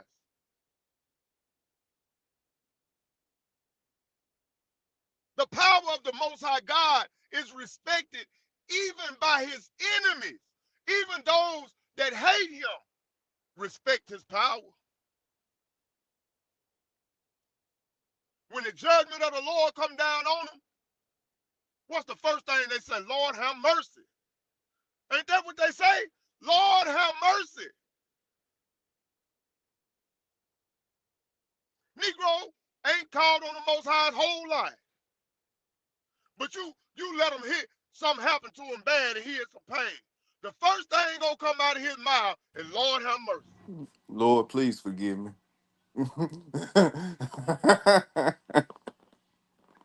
That's what they gonna say, Court. That's what they gonna say, KG. Yep, Lord, Lord, they throwing up all type of Hail Marys. Lord, please forgive me. One more precept. Give me Hebrews chapter 10 and verse 31, bro. All right. Hebrews 10 and 31. You got a KG or you want me to grab it? You can grab it if you there already. You can grab it. All right, Hebrews 10 and 31, and it reads, It is a fearful thing. Bring it It out, is a Hebrew. it is a fearful thing to fall into Yes, the sir. hands of the living God. That's Mikael favorite. One more It is a time. fearful thing to fall into the hands Of the of the living God. living God. So even the New Testament, y'all, the New Testament confirms the terror of divine judgment. It's not only in the Old Testament, it's in the New Testament too. I mean, Salaki, bro. I just gotta put this in perspective for people. Imagine being healthy. I'm talking about nothing wrong with you. Got a decent job. Everything is okay. You got a little bit of money, and then all of a sudden, because I'm pretty sure this is how the Philistines felt. They felt like they was a mighty people. You know, they probably felt like, Dagon got us, we good. That's how they felt. Dagon brought us the Ark of the Covenant. We them people. Look, Dagon, look what we brought you. 30 minutes to an hour in, Dagon on the ground. The next day, Dagon got his head chopped off and his arm and his hands chopped off. The next day, boy, you got a boil on your face. What's wrong with you? The next day, bruh, I think I got a hemorrhoid. I don't know what's going on. It just came out of nowhere. The next day, man, you heard so and so fell dead the other day. Oh the man, next hey, and day, then the next day, man, have y'all looked outside? Man, all the crops gone. man, Man, have y'all looked in y'all kitchen cabinet? Man, there's mice everywhere. see, it's one thing to know where it's coming from. It's one thing to know where the attack is coming from, but it's a whole nother type of fear when you can't pinpoint when, where, and why. And that's one of the major things that makes the Most High terrifying, because you don't know when, where. You don't know how he gonna come. You don't know what he gonna hit, where he gonna hit You, you at. you don't know what he gonna throw at you, and there's Hey, no you way you for you to calculate it. I've been working 8 hours a week. Man, every time I get my check, I'm already broke. I don't know how I'm gonna put gas in my car to get to work next week. Man, I don't know what's going on. The faster I make money, my car tear up. I make a little bit more money, think I'm gonna get ahead. My roof start leaking. It's out. Mm-hmm. The Most High hit you every which way. He'll turn you every which way, but loose. Mm-hmm. And that's right, brother Eliyahu. That's a good point right there. Cause anytime anybody is in trouble, that's exactly you right. Cause you putting emphasis on the Lord. He's brother Eliyahu said they say, Lord have mercy, not Allah or Buddha. You right about that, brother Eliyahu. And they don't say Kemet either. Mm-mm. And they don't say Eknon Mm, and the rest of these gods in this list, these false idol Hey, gods in this list. you so right. can I bring out something right quick, Hebrew? Go ahead. All right, Philippians 2:12. Wherefore, my beloved, as ye have always obeyed, not as in my presence only, but now much more in my absence, work out your own salvation with fear and trembling. So, is that what they doing now? They fearing and trembling now, ain't they? Yeah, they They trembling. also they gonna have to work out their own salvation. Cause Hey, see, I Mm-hmm. gotta go ahead, uh, Cortez. I'm sorry. cause see, they didn't obey, not always in his presence, but now in his absence. Now it's even more now that when ain't nobody looking. Cause see, it's easy to do right when somebody watching you and you're in front of somebody, but when things don't got so bad, even when ain't nobody seeing it, you still gonna obey. Cause you scared, Mm-hmm. you fearing and you trembling. He put that fear Mm-hmm. in. Mm-hmm. But go ahead, I got a Hebrew. I got a precept for what brother Eliyahu said with they say Lord have mercy. And he also said it even if you can pinpoint when, where, and why, you can't stop him. And that's exactly right too, brother Eliyahu. But I just wanted to bring out Proverbs 28:5. Evil men understand not judgment, but they seek the Lord. They seek the Lord understand. Hold on, you know what? But they that seek. I said that wrong. I said that wrong. That ain't a precept. But I'm gonna read it anyway. Evil men understand not judgment, but they that seek the Lord understand all things.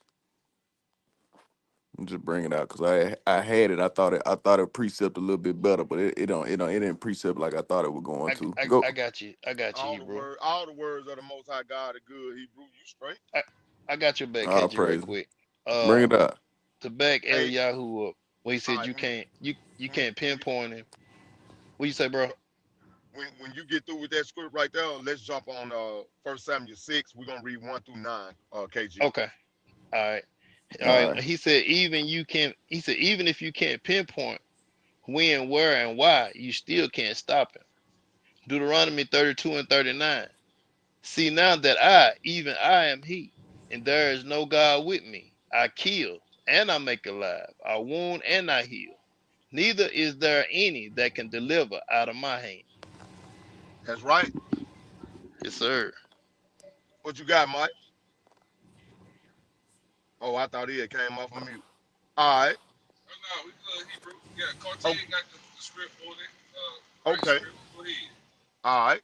All right. Bring that 1 through 9 out, KG. Verse 6, chapter 6. All right. First Samuel chapter 6 and verse. You said 1 through 9, right? Yes, One through sir. One nine. through nine. All Yes, right. sir. First Samuel chapter 6 and verse 1. And the ark of the Lord was in the country of the Philistines 7 months. And the Philistines called for the priests and the diviners, saying, what shall we do to the ark of the Lord? Tell us wherewith we shall send it to his place. And they said, if ye send away the ark of the God of Israel, send it not empty, but in any wise return him a trespass offering, that ye shall be healed. And it shall be known to you why his hand is not removed from you. Then said they, what shall be the trespass offering which we shall return to him? They answered, 5 golden emerods and 5 golden mice, according to the number of the lords of the Philistines, for one plague was on you all, and on your lords. Wherefore, ye shall make images of your emerods and images of your mice that mar the land, and ye shall give glory unto the God of Israel. Peradventure, ye will lighten his hand from off of you, and from off of your gods, and from off of your land.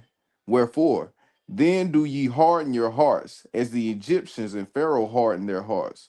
When ye had wrought wonderfully among them, did they not let the people go? And they departed. Now, therefore, make a new cart, and take two milch kine, on which they have come no yoke, and tie the kine to the cart, and bring their calves from Salaki, and bring their calves home from them, and take the ark of the Lord, and lay it upon the cart, and put the jewels of gold which ye return him for a trespass offering, in a coffer by the side thereof, and send it away, that it may go. And see, if it goeth up by the way of his own coast to Beth Shemesh, then he have done us this great evil. But if not, then we shall know that it is not his hand that smote us. It was a chance that happened to us. All praises to the Most High. Thus is the title of the lesson, family. I know y'all said, man, where did title come from? That's where the title come from right there. Because when you look at this, as we go, verse 1 says, the ark of God remained in Philistine territory for 7 months. So they were so ignorant and dumb and stupid, they kept the ark of the covenant for 7 months. Almost a year, they allowed themselves to be tortured of the Most High because they didn't want to send the ark of the covenant back. The Philistines had to go to their priests and their diviners and ask them, what do we got to do? How do we send this thing back? Right? Verse That's 2 right. says, then the Philistines called in their priests and diviners and asked them, what shall we do about the ark of the Lord? Tell us how to return it to its own land. Now, also, I want to show y'all this. The Most High has the power to not only deal with his prophets and his priests and his kings and his men, his apostles, his disciples. The Most High can send a message to people that don't even deal with him. They don't even worship him in spirit and in truth. These people worship the idol god, but the Most High was still able to give them the information that they needed to right this wrong and to show his power, not only to the Philistine cities, but also to his own people, which is Israel. Now, where you think they got that information from? How do you think they were able to give them the directions on what they needed to do? That didn't come from Dagon. That came from the Most High God. The Most High God gave them that information. Hey, this is what you better do. This, and that. They didn't call on no soothsayer. Didn't no demonic spirits give them this information. The Most High can deal with anybody. He can use anybody. And this goes to show that. They recognized that the hand of the Most High God was against them. And they were trying their best to appease the Most High God. So even the heathen nations acknowledge Yahweh's judgment because it's undeniable. That's why the scriptures tell us the demons believe and they tremble. That's why you can't come sit here and tell me, man, I believe in the Lord, but you ain't trying to do nothing to keep the commandments. Mm. Even the demons believe. Mm-hmm. So let's continue to deal with this. It says, send the ark of God of Israel back along with gifts, they were told. Send a guilt offering so the plague will stop. Then, if the plague doesn't stop, you will know that God didn't send the plague after all. Don't you know the Most High listening in on these conversations? We serve a God that sees all things. It said his eyes are more powerful than 10,000 suns. The Most High see it and he hear everything. And they were told, since the plague has struck both you and your 5 rulers, make 5 gold tumors and 5 gold rats, just like those that have ravaged your land. Make these things to show honor to the God of Israel. So even their gods got to serve our God.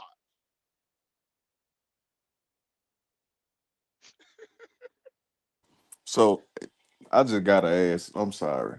So where they get the gold tumors from, bro? I'm finna say, cause They made a mold. They had to oh, make they a made a mold. mold. They had Okay, to I make a got you. mold. I'm with And they you. had to I'm melt with down you. some gold and pour it into this Mm. mold. KG, What's up? What's up? you ought to see the picture of it, bro. I looked it up. Oh my goodness. Man, it's out. I could imagine so. Cause I'm gonna tell you when with Bro explaining it and me reading it while I was reading it and while I was reading it and him explaining it, I'm sitting here thinking, man, these folks done cut tumors out of people's head and put 'em- and gold plated them and some more. You know, my No, imagination just I'm went talking about somewhere. I'm talking about the golden hemorrhoid. Yeah, that's what I'm saying. Yeah, yeah. I'm Man, thinking that's crazy. But I'm it's thinking like, that they I'm thinking that they didn't, they didn't cut them out of people and then know, molded them in gold, like you were saying. That's why I asked, because I was like, yeah. man, that's man. But that's powerful though. That's powerful, man. Hey, you doing your thing, brother. Stephen, bring it up. All right. It says, perhaps then he will stop afflicting you, your gods, and your land. Don't be stubborn and rebellious as Pharaoh and the Egyptians were. So, hey, these people know the history. See, the fame of the God of Israel was all throughout the land. They knew the things that the Most High had done for our people. They knew that he would fight our battles, but they also knew that we was in sin. Why? Because they taught it to us. Through That's what? right.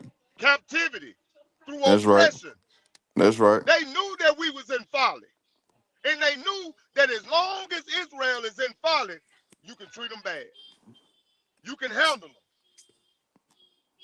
Because Salaki. their God will give them into your hand. Go ahead, Hebrew. I it's I'm glad that you brought this out because I just want to give this example to my brothers and sisters. If this was going on back then, meaning they knew how to bring our people down, they knew our history, and they were considered our enemies, what makes you think these same tactics are not being used against us today? If we was all on the same accord, on the same page, there would be no need for it.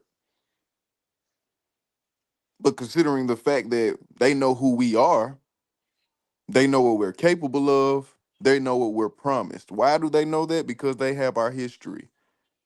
And they want their reign to be forever. And in order to do that, they have to keep us down forever. That's right. That's right. So if it was They have to going keep on us back in sin, then, KG.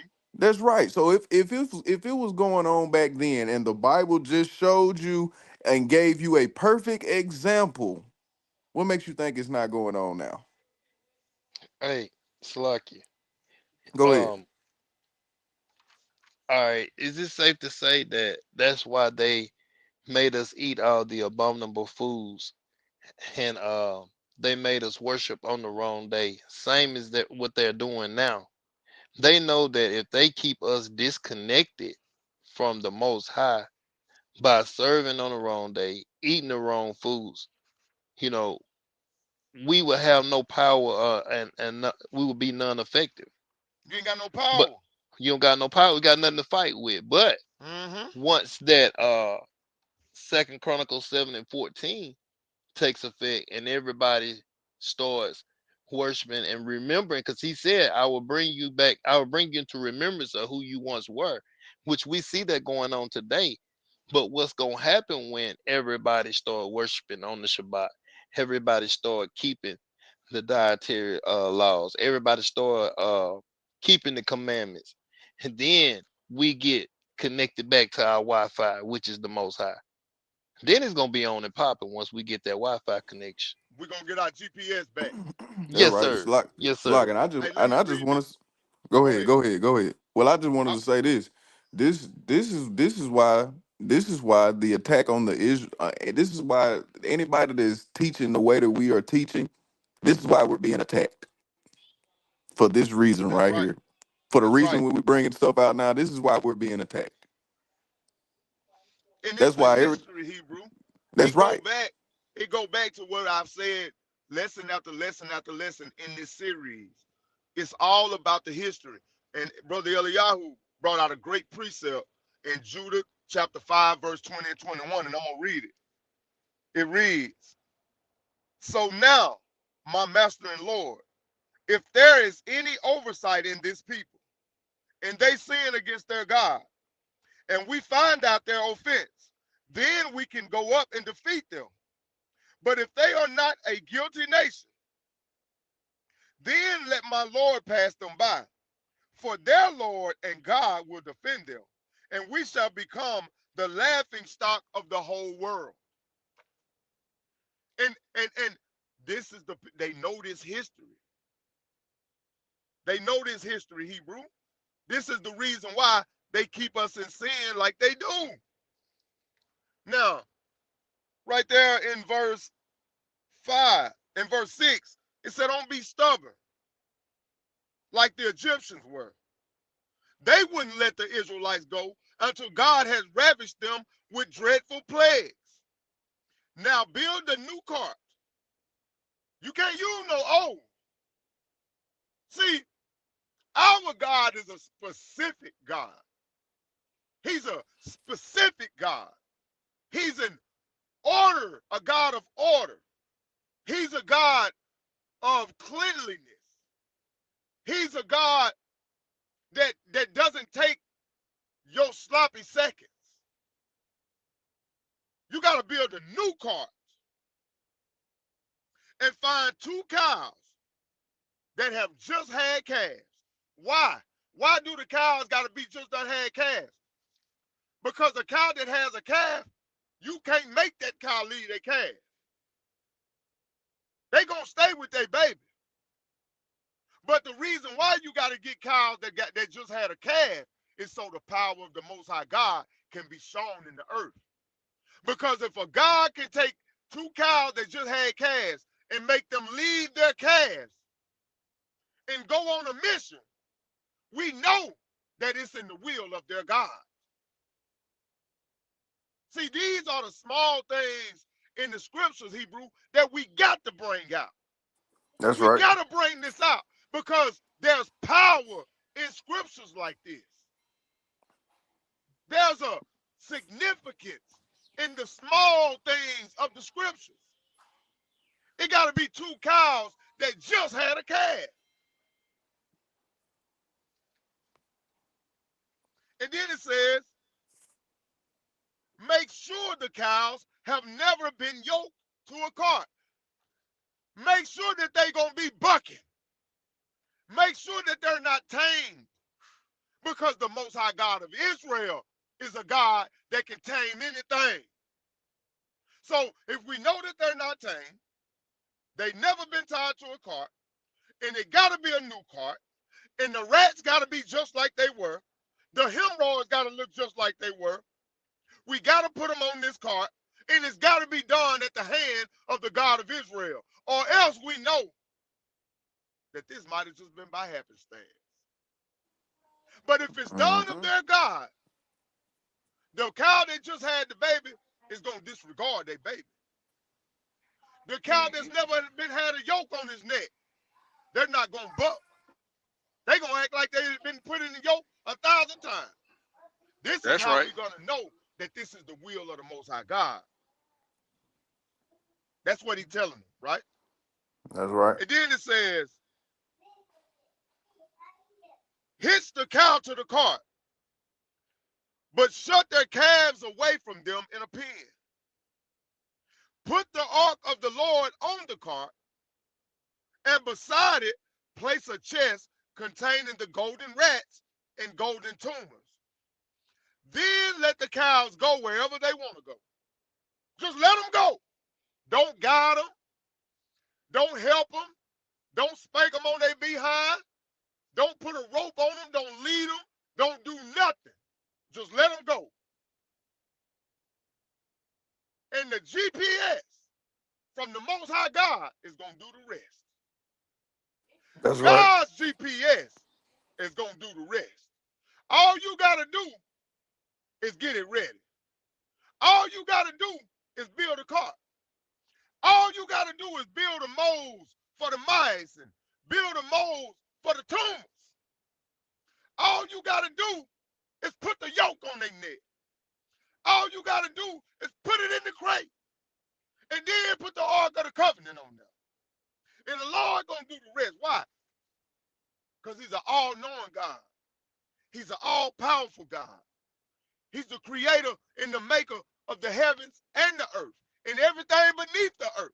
He's the God that put the stars in the sky. He's the God that put the moon and the sun in its orbit. That's right. He's the God that brought the children of Israel out of the land of Egypt. That's He's the right. God that parted the Red Sea. He's the God that parted the Jordan. He's the God that defeated all the people that was in the land that he gave to the people, the land of Well, you Canaan. better teach, boy.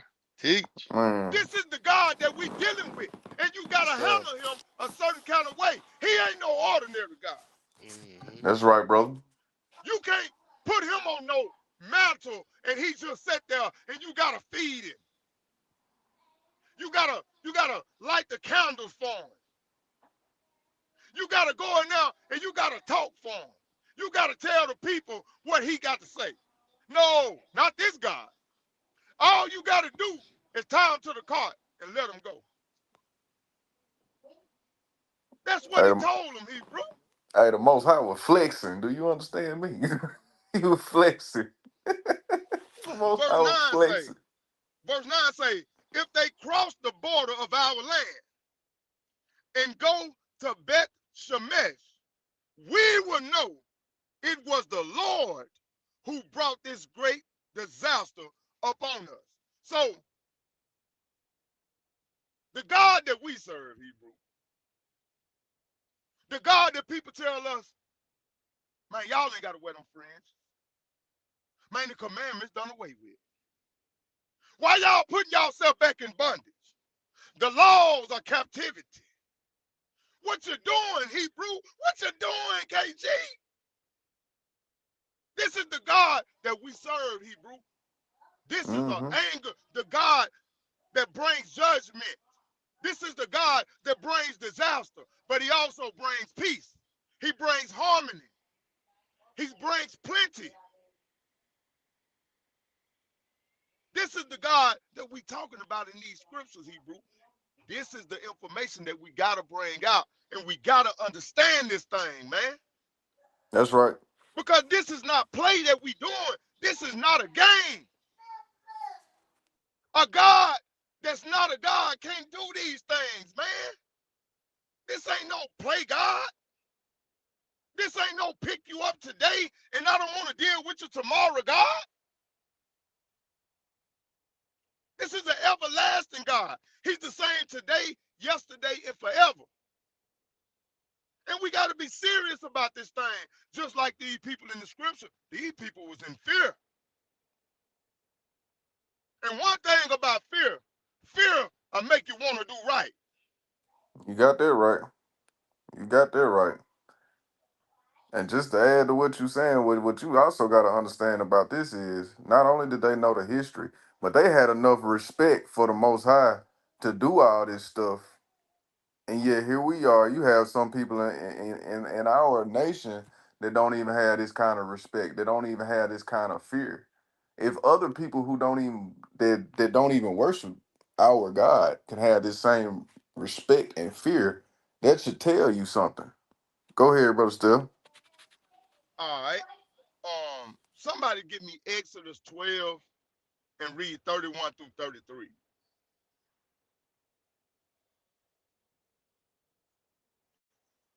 Because this is another parallel of the enemies of the Most High God's people recognizing the power of the Most High God. Bring it out, Hebrew. All right. Exodus 12, verse 31, and it reads, and and he called for Moses and Aaron by night and said, rise up and get you forth from among my people, both ye and the children of Israel, and go serve the Lord as ye have said. Also take your flocks and your herds, as ye have said, and be gone, and bless me also. And the Egyptians were urging upon the people that they might send them out of the land in haste, for they said, we be all dead men. All praises to the Most High. Now, let's get Wisdom of Solomon, chapter 17, and let's read 12 and 13. I think I got it right here, Hebrew. I got you, bro. If you need me All to. right, bring it out. You said Wisdom Wisdom of of Solomon Solomon. 17, 12 and 13. Got you. Wisdom of Solomon 17, verse 12. For fear is nothing else but a betraying of the how you say this succors which reason offered, and the expectations from within being less counted, the ignorance more than the cause which bringeth the torment. Okay, mine read a little different. I'm going to read mine. Okay, go Mine ahead. says, for fear is nothing but a giving up of the helps that come from reason, and hope defeated by this inward weakness, prefers ignorance of what causes the torment, but throughout the night, which was really powerless, and which came upon them from the recesses of powerless Hades, that all slept the same sleep. So, looking at this thing, we got to see that the fear of God's wrath made the Philistines act out of desperation. And when you look at these nations today, Hebrew, and you see the captivity turning for us, and you see these Edomites and these Hamites and these Ishmaelites, they acting out of desperation because the wrath of the Most High God is upon the nations today. That's right. You seeing our people, we coming up slowly but surely, baby. We coming. That's right. Our That's God is right. at work, and we coming, and we coming with a full head of steam. Yes, That's sir. right. We got So next.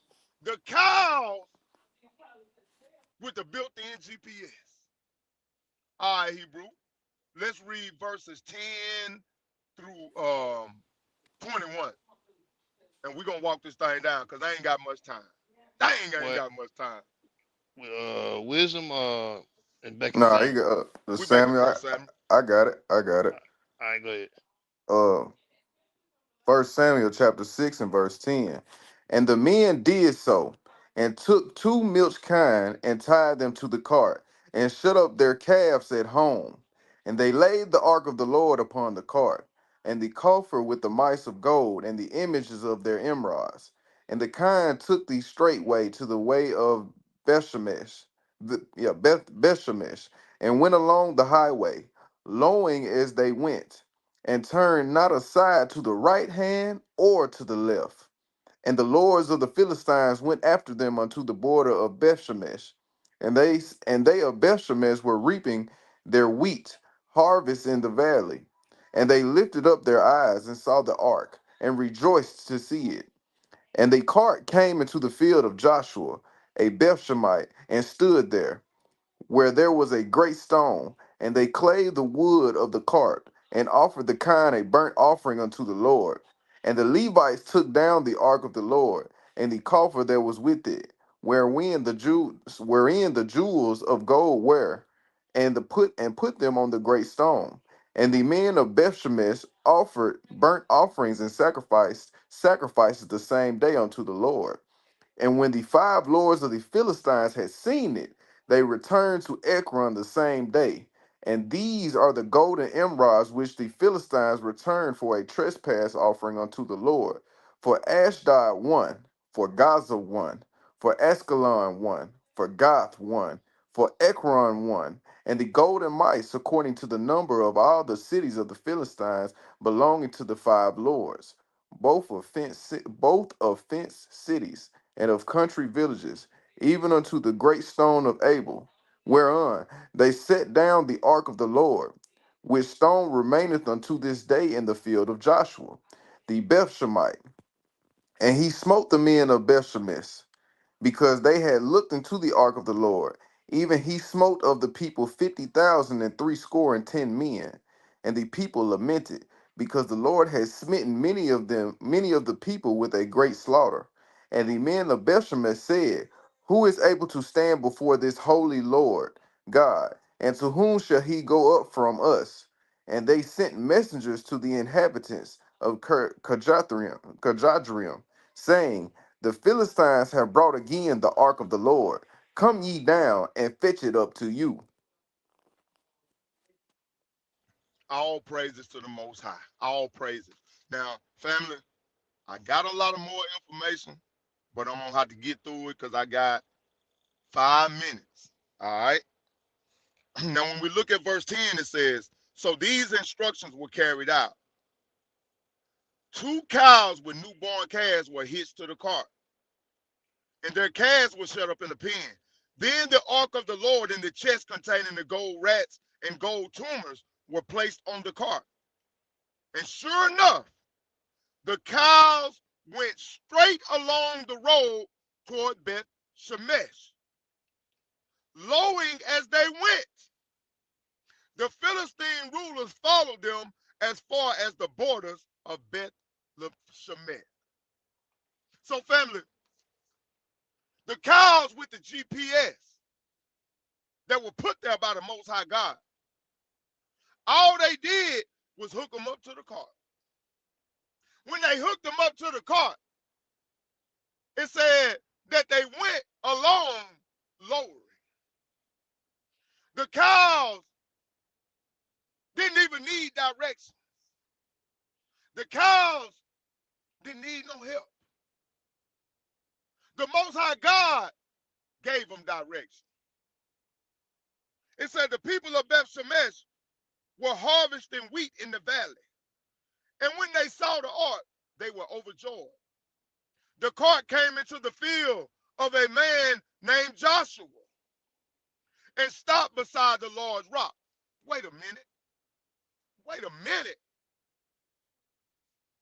The cows went into a field of a man named Joshua. And when they got there, they pulled up on him and looked at him and said, what's happening? Hey, Hey, they yo. pulled up on Joshua and said, what's happening? I brought you something. I got some stagging in the way. So Joshua is significant because we all know that after Moshe died, who took over? It was another man named Joshua. That's right. This has significance as well because the Most High was delivering our people from the hands of the Philistines in this instance, right? And Joshua went across the river Jordan and helped everybody take hold of their land and run the people out of the land. So this is significant. And we got to pull these little small jewels. We got to pull them out of there. Brother Eliyahu put Isaiah 1 and 3 in there. The ox knoweth his owner, and the ass his master's crib. But Israel doeth not know. My people do it not consider. So you got these cows, they knew where to go. But you got the children of Eli, priests, in the temple of the Most High God. They didn't know. They was acting up. It says, the cart came into the field of a man named Joshua, and they stopped beside the Lord's rock. So the people broke up the wood of the cart for fire and killed the cows and sacrificed them to the Lord as a burnt offering. Wait a minute. So The wagon that they had to build new, it was for a fire. Huh? The Most High told Isaac, don't worry about the fire. Don't worry about the sacrifice. I'll provide the fire. You just go do what I told you to do. No, that's what Isaac told Jacob. Don't worry, because Jacob said, Daddy, I see the wood, but where the sacrifice? Where the fire? He said, don't worry about it. The Most High gonna supply. So in this instance right here, the Most High supplied the wood for the fire. He supplied the cows for the sacrifice. But they messed up. Somebody messed up because they did something they didn't have no business.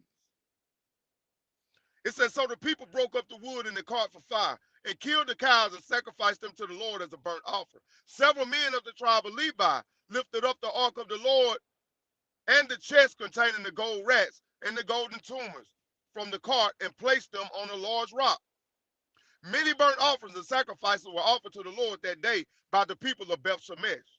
The 5 Philistine rulers watched all this and then returned to Ekron that same day. They went back because they knew the cows did everything they were supposed to do. So they knew at that point, we did the right thing. We can go home. The 5 gold tumors that were sent by the Philistines as a guilt offering to the Lord were gifts from the rulers of Ashdod, Gaza, Askelon, Gath, and Ekron. The 5 gold rats represented the 5 Philistine cities and their surrounding villages, which were controlled by the 5 rulers.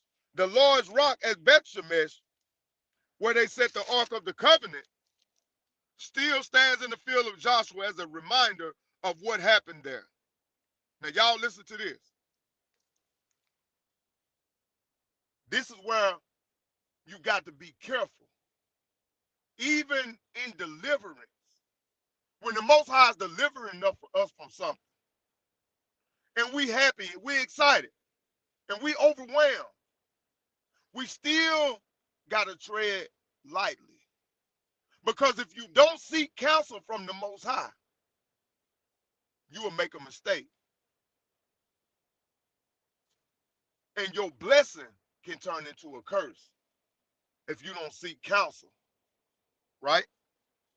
It said, That's but the right. Lord killed 70 men from Beth Shemesh because they looked into the ark of the Lord.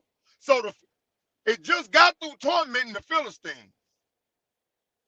Now it's done made it back to the Israelites, and out of all people, KG, it's the Levites. They supposed to know better. Yeah, you're right, brother. You sure It right. say, and the people mourn greatly because of what the Lord done. Now listen to this. Who is able to stand in the presence of the Lord, this holy God? They cried out. Where can we send the ark from here? So they sent messengers to the people at Kiriath Jearim and told them, the Philistines have returned the ark of the Lord. Please come here and get it. And the Most High slew over 50,000 men in that city because they didn't seek counsel of the Lord first. So, family, I just want us to take a few things from this lesson, and I got so much more information. I'm sorry. I'm not going to have time to bring it out. But if somebody don't mind, give me Leviticus 16 and 2, if y'all don't mind. All right. Let me know when you're ready. Bring it out. All right. Leviticus chapter 16 and verse 2. And the Lord said unto Moses, speak unto Aaron thy brother, that he come not at all times into into the holy place within the veil before the mercy seat, which is upon the ark, that he die not. For I Okay, will stop. appear. Stop. Okay. So you see here, even though they may have been Levites, They weren't priests. Only the high priest could enter before the ark, and that was only once per year. So, family, y'all remember this. It's a good factor to know for the history. Only the high priest could enter into the ark of the covenant, and he could only do it once a year. Hebrew, give me Ecclesiastes 3:21 through 24.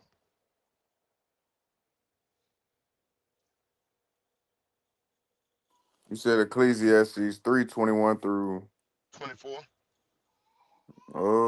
you mean hold on. Ecclesiasticus. Oh, okay. All right. 'Cause I know the other one didn't have it. Hey, grab that Cortez.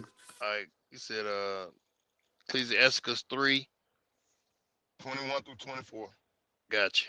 All right, and it reads: Seek not out the things that are too hard for thee, neither search the things that are above thy strength. But what is commanded thee, think thereupon with the reverence. For it is not needful for thee to see with thine eyes to the things that are in secret. Be not curious in unnecessary matters, for more things are shewed unto thee than men understand.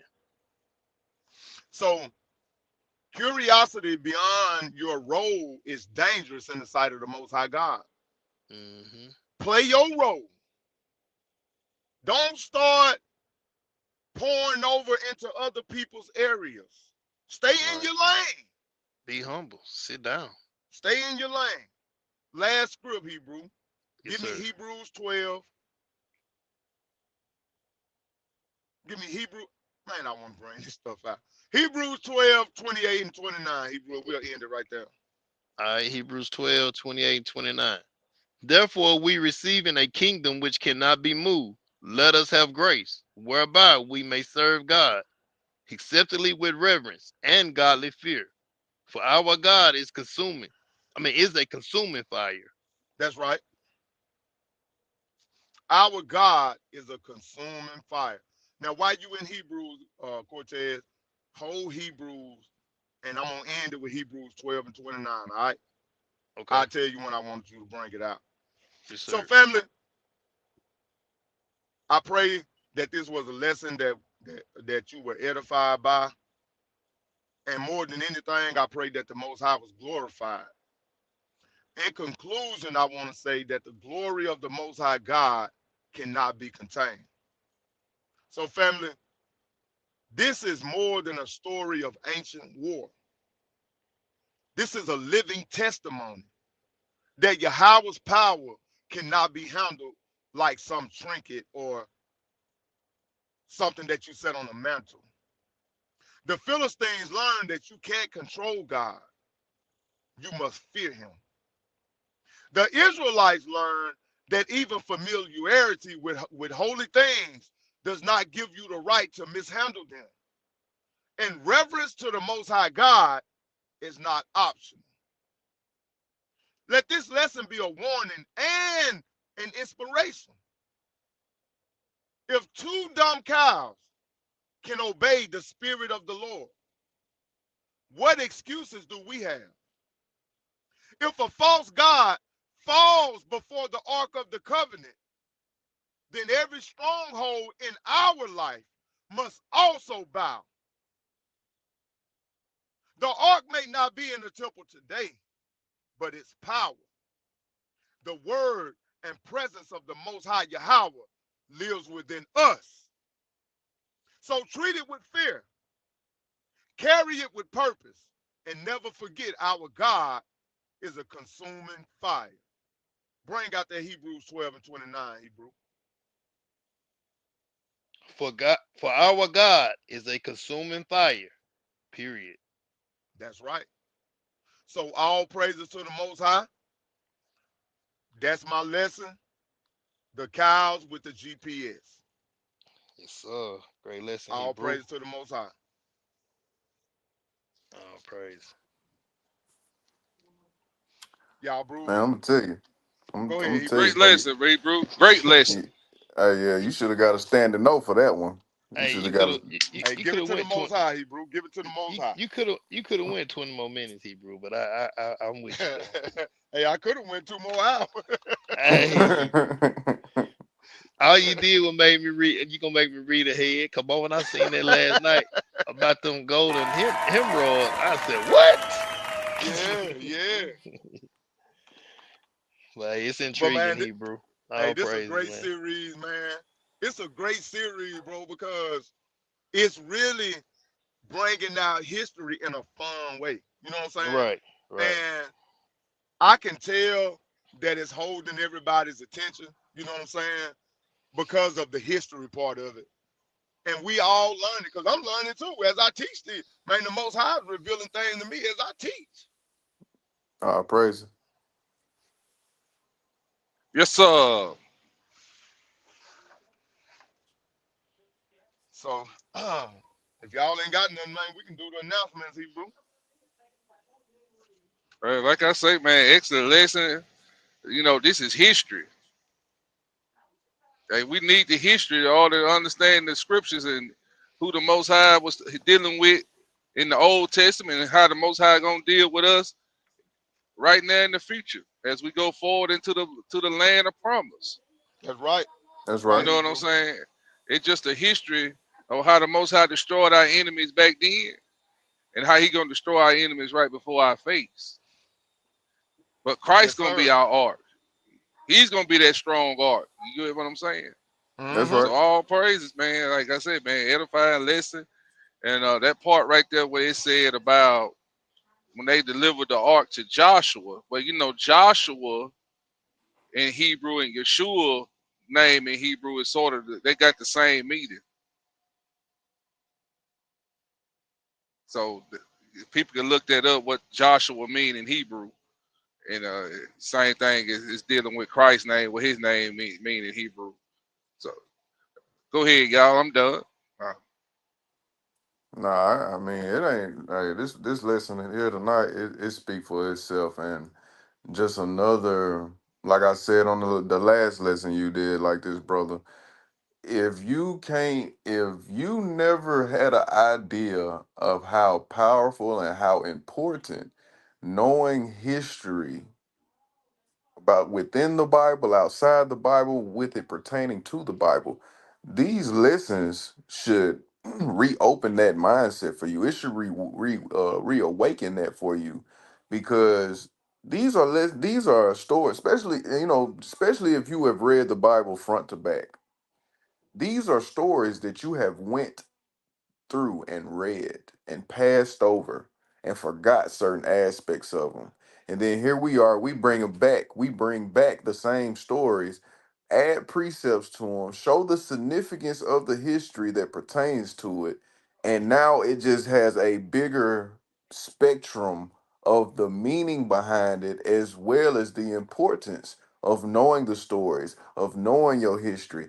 In this lesson alone, brothers and sisters, we have covered that, and it's been said many times before this lesson, but in this lesson alone, we just proved to you that the enemy knows who we are.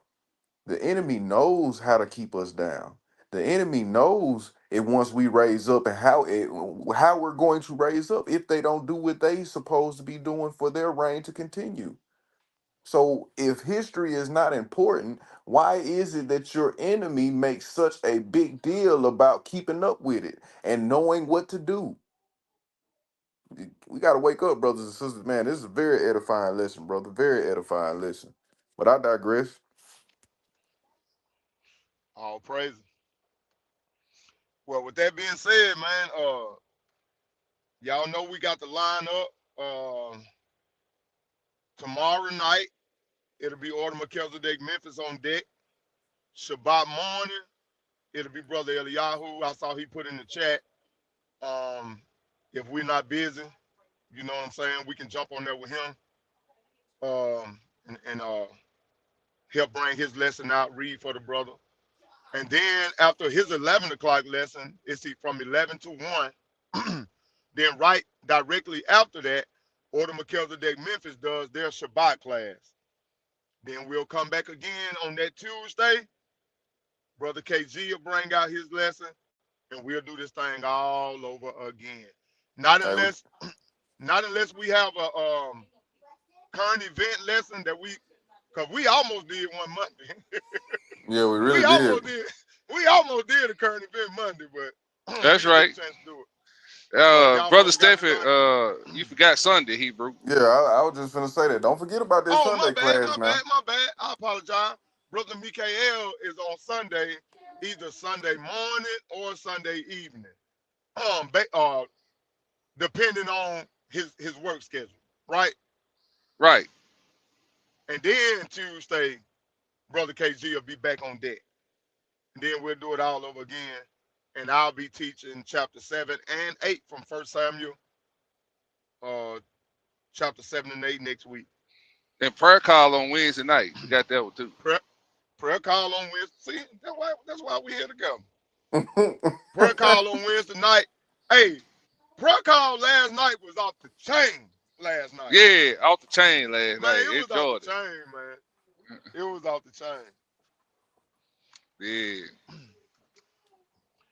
I was I was I was blown away by the fellowship. Everybody had a chance to share some things last night, and I think I know everybody on this channel a little bit better after last night. And it's just building rapport, and it's just building my love for each and every one of y'all as individuals. You know what I'm saying? Like, and that's what that Wednesday night class is for. You know what I'm saying? For us to learn one another better. You know, I'm gonna and get to that get to know sister. one another. I'm gonna get a sister the prayer call. Prayer call well, she on Central Time because you in Houston, Texas. Okay, it's at 8 o'clock at night. Can somebody get me the number so sister I she don't can have have it? it. I got it.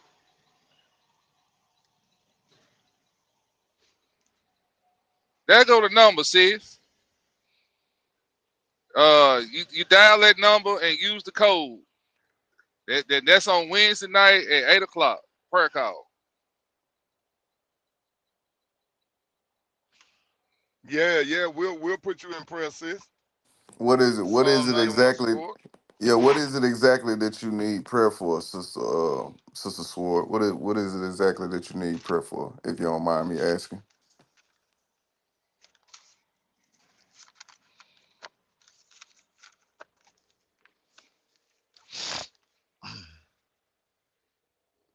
And also, family, my wife got her test back, and there was no cancer at all detected. Oh, praise it. So, hey, we appreciate the prayers. Hey, Hallelujah. the Ah, Most High is Hallelujah. praises. amazing. Yes, sir. Ah, Yeshua praises. undefeated again. All That's right. praise. That's Undefeated, baby. right. Undefeated. Tell Sister Pharaoh, man, hey, we still send them up. Tell all praises, man. That's Ah, right. praises. I'm finna Sister say Shonda, Sister Shonda, what she say? What did she say, KG? let me get it. She said, "Oh man, I called in at 7. I asked Sister Shadara, y'all was y'all having a call? I missed it." Yeah, it's at 8 o'clock, see? Yeah, Wednesday night at 8 o'clock.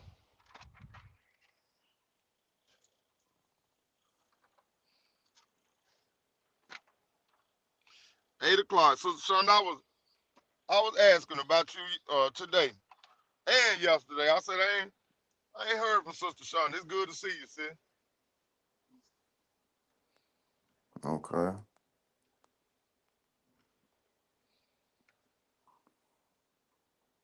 That's My what she son. need prayer for, KG. Yep. I get on that. I get on it. We'll What get on city? that together. What city sis from? I think she from What's Memphis, Hebrew. Oh, I wouldn't we be might need to I surprised. go. think I think she from Memphis. I We may be might need wrong. to go post up. We might need to go post up. I might need to call Brother Dre. We might need to go post up over there. Man, If she in Memphis, we might need to we pull up might and need to she in pull up. Memphis. Yeah. Hey, hey, y'all need to hit Brother Dre up anyway, cause I want to say I seen where they had a shootout in Frazier the other night, a Yeah, she in bad Memphis. shootout. She said her But yeah, salon in Barlett. Where Barlett at? That's Barlett, Memphis. That's Memphis too. Yep.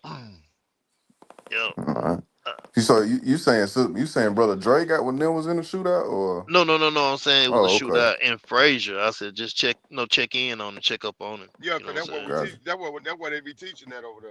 Right, Right. right, right, right. Yeah. Just Yeah, I'll check in with that Hebrew. yeah, do that for me, bro. I appreciate you letting me know that.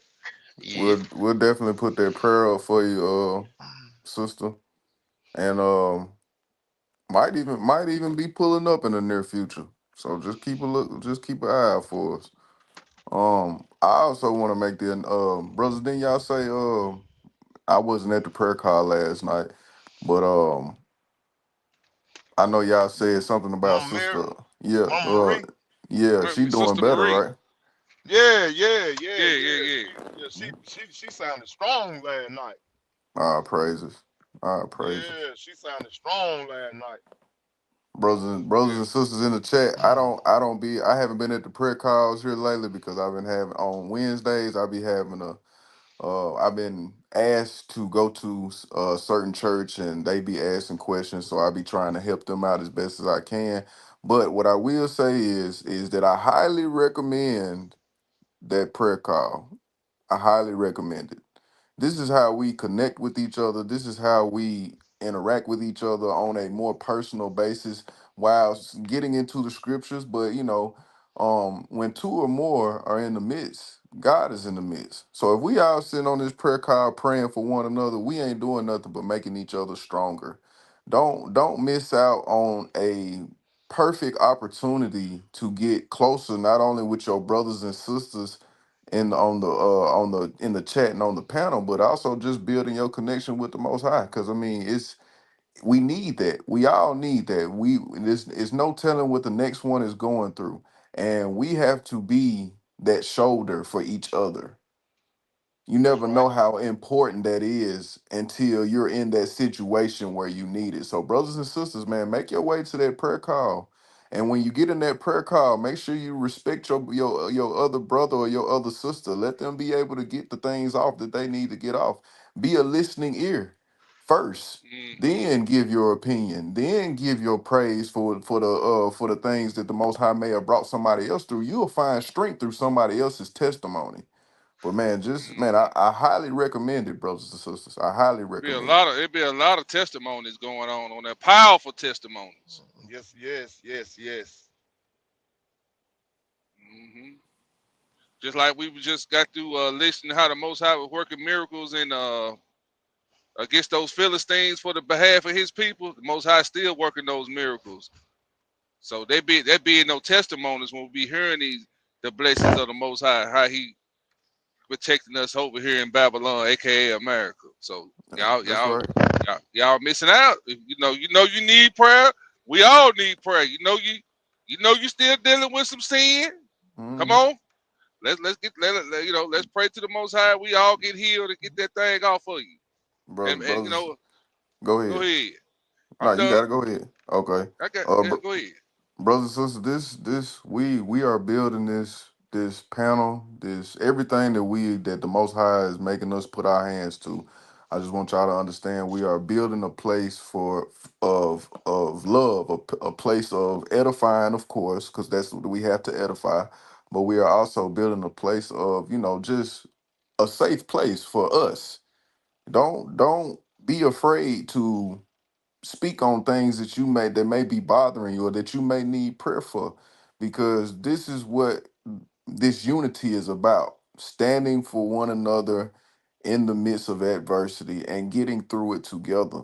Don't ever feel like you are in a place where you can't personally, you know I'll say vent or just be honest or open up about things that you may need prayer with, that you may need help with. Because what's the point of us being a community? What's the point of us being a brotherhood, a sisterhood, if we don't start helping each other? And the Bible tells us you got to love your neighbor as you love yourself. So if it was me and I needed help, I would want Brother Steph, I would want Brother Mikael, I would want Brother Cortez, and I'm saying them because this is my immediate circle, my immediate brotherhood. But I should be able to call on them when I need help. I should be able to call on them when I need to vent about something, or if I'm going through something and I need prayer. This is what being a family is about. So don't downplay it. Don't be too, don't let your insecurity stop you from receiving a blessing, receiving a prayer, receiving some edification on something that you may need edification on. Just come on in and let's build this thing the right way. Let's build this in a way that the Most High would be pleased by it. But I digress, brothers. Y'all go ahead.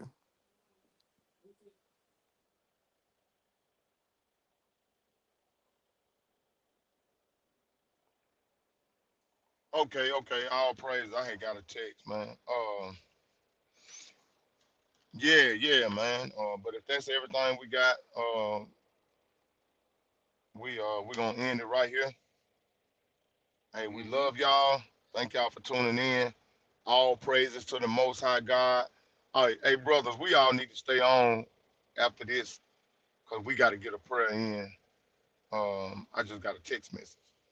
But we gonna log off. Hey, All family. right. All praises to the Most High, and we gonna keep holding on by faith. That's right. Shalom to everybody in in the chat. We ain't shalom to all our brothers and sisters.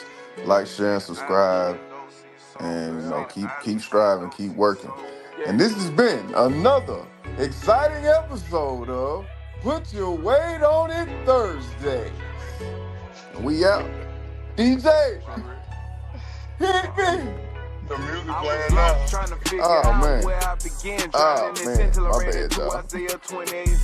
Thought I changed the man within, removing devilish friends, trusting in God, so a thumbing while they stick to the trends, looking at life through microscopic optics, magnifying my lens, confounded pretend to be tendencies who tend to read and overlooking the Most High in his skin, or forgetting Romans 9:1-14. Paul was talking about his kin, and who Yahweh really hate to the end. Surrounded by lions like I'm Daniel in the den. The pastor line got you tithing again.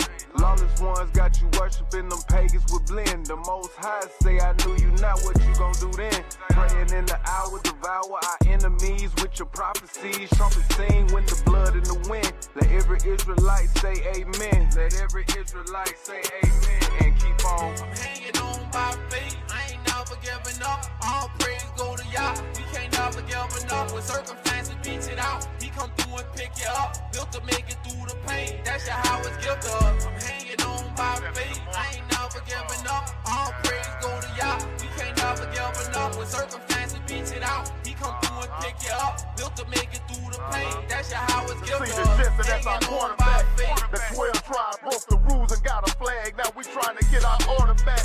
Too many players in the game, illegal formation. We couldn't afford to get our king sacked. 4th and 10, all go is when he died for y'all Sharon. Call that a 3-step drop back. We holding on like a baby sloth. Cause he saw crap and running trick plays. He always trying to throw us off. My face solid like a foundation. Found out the truth and caught an audible. Now we changing up the formation. Israel holding on like info.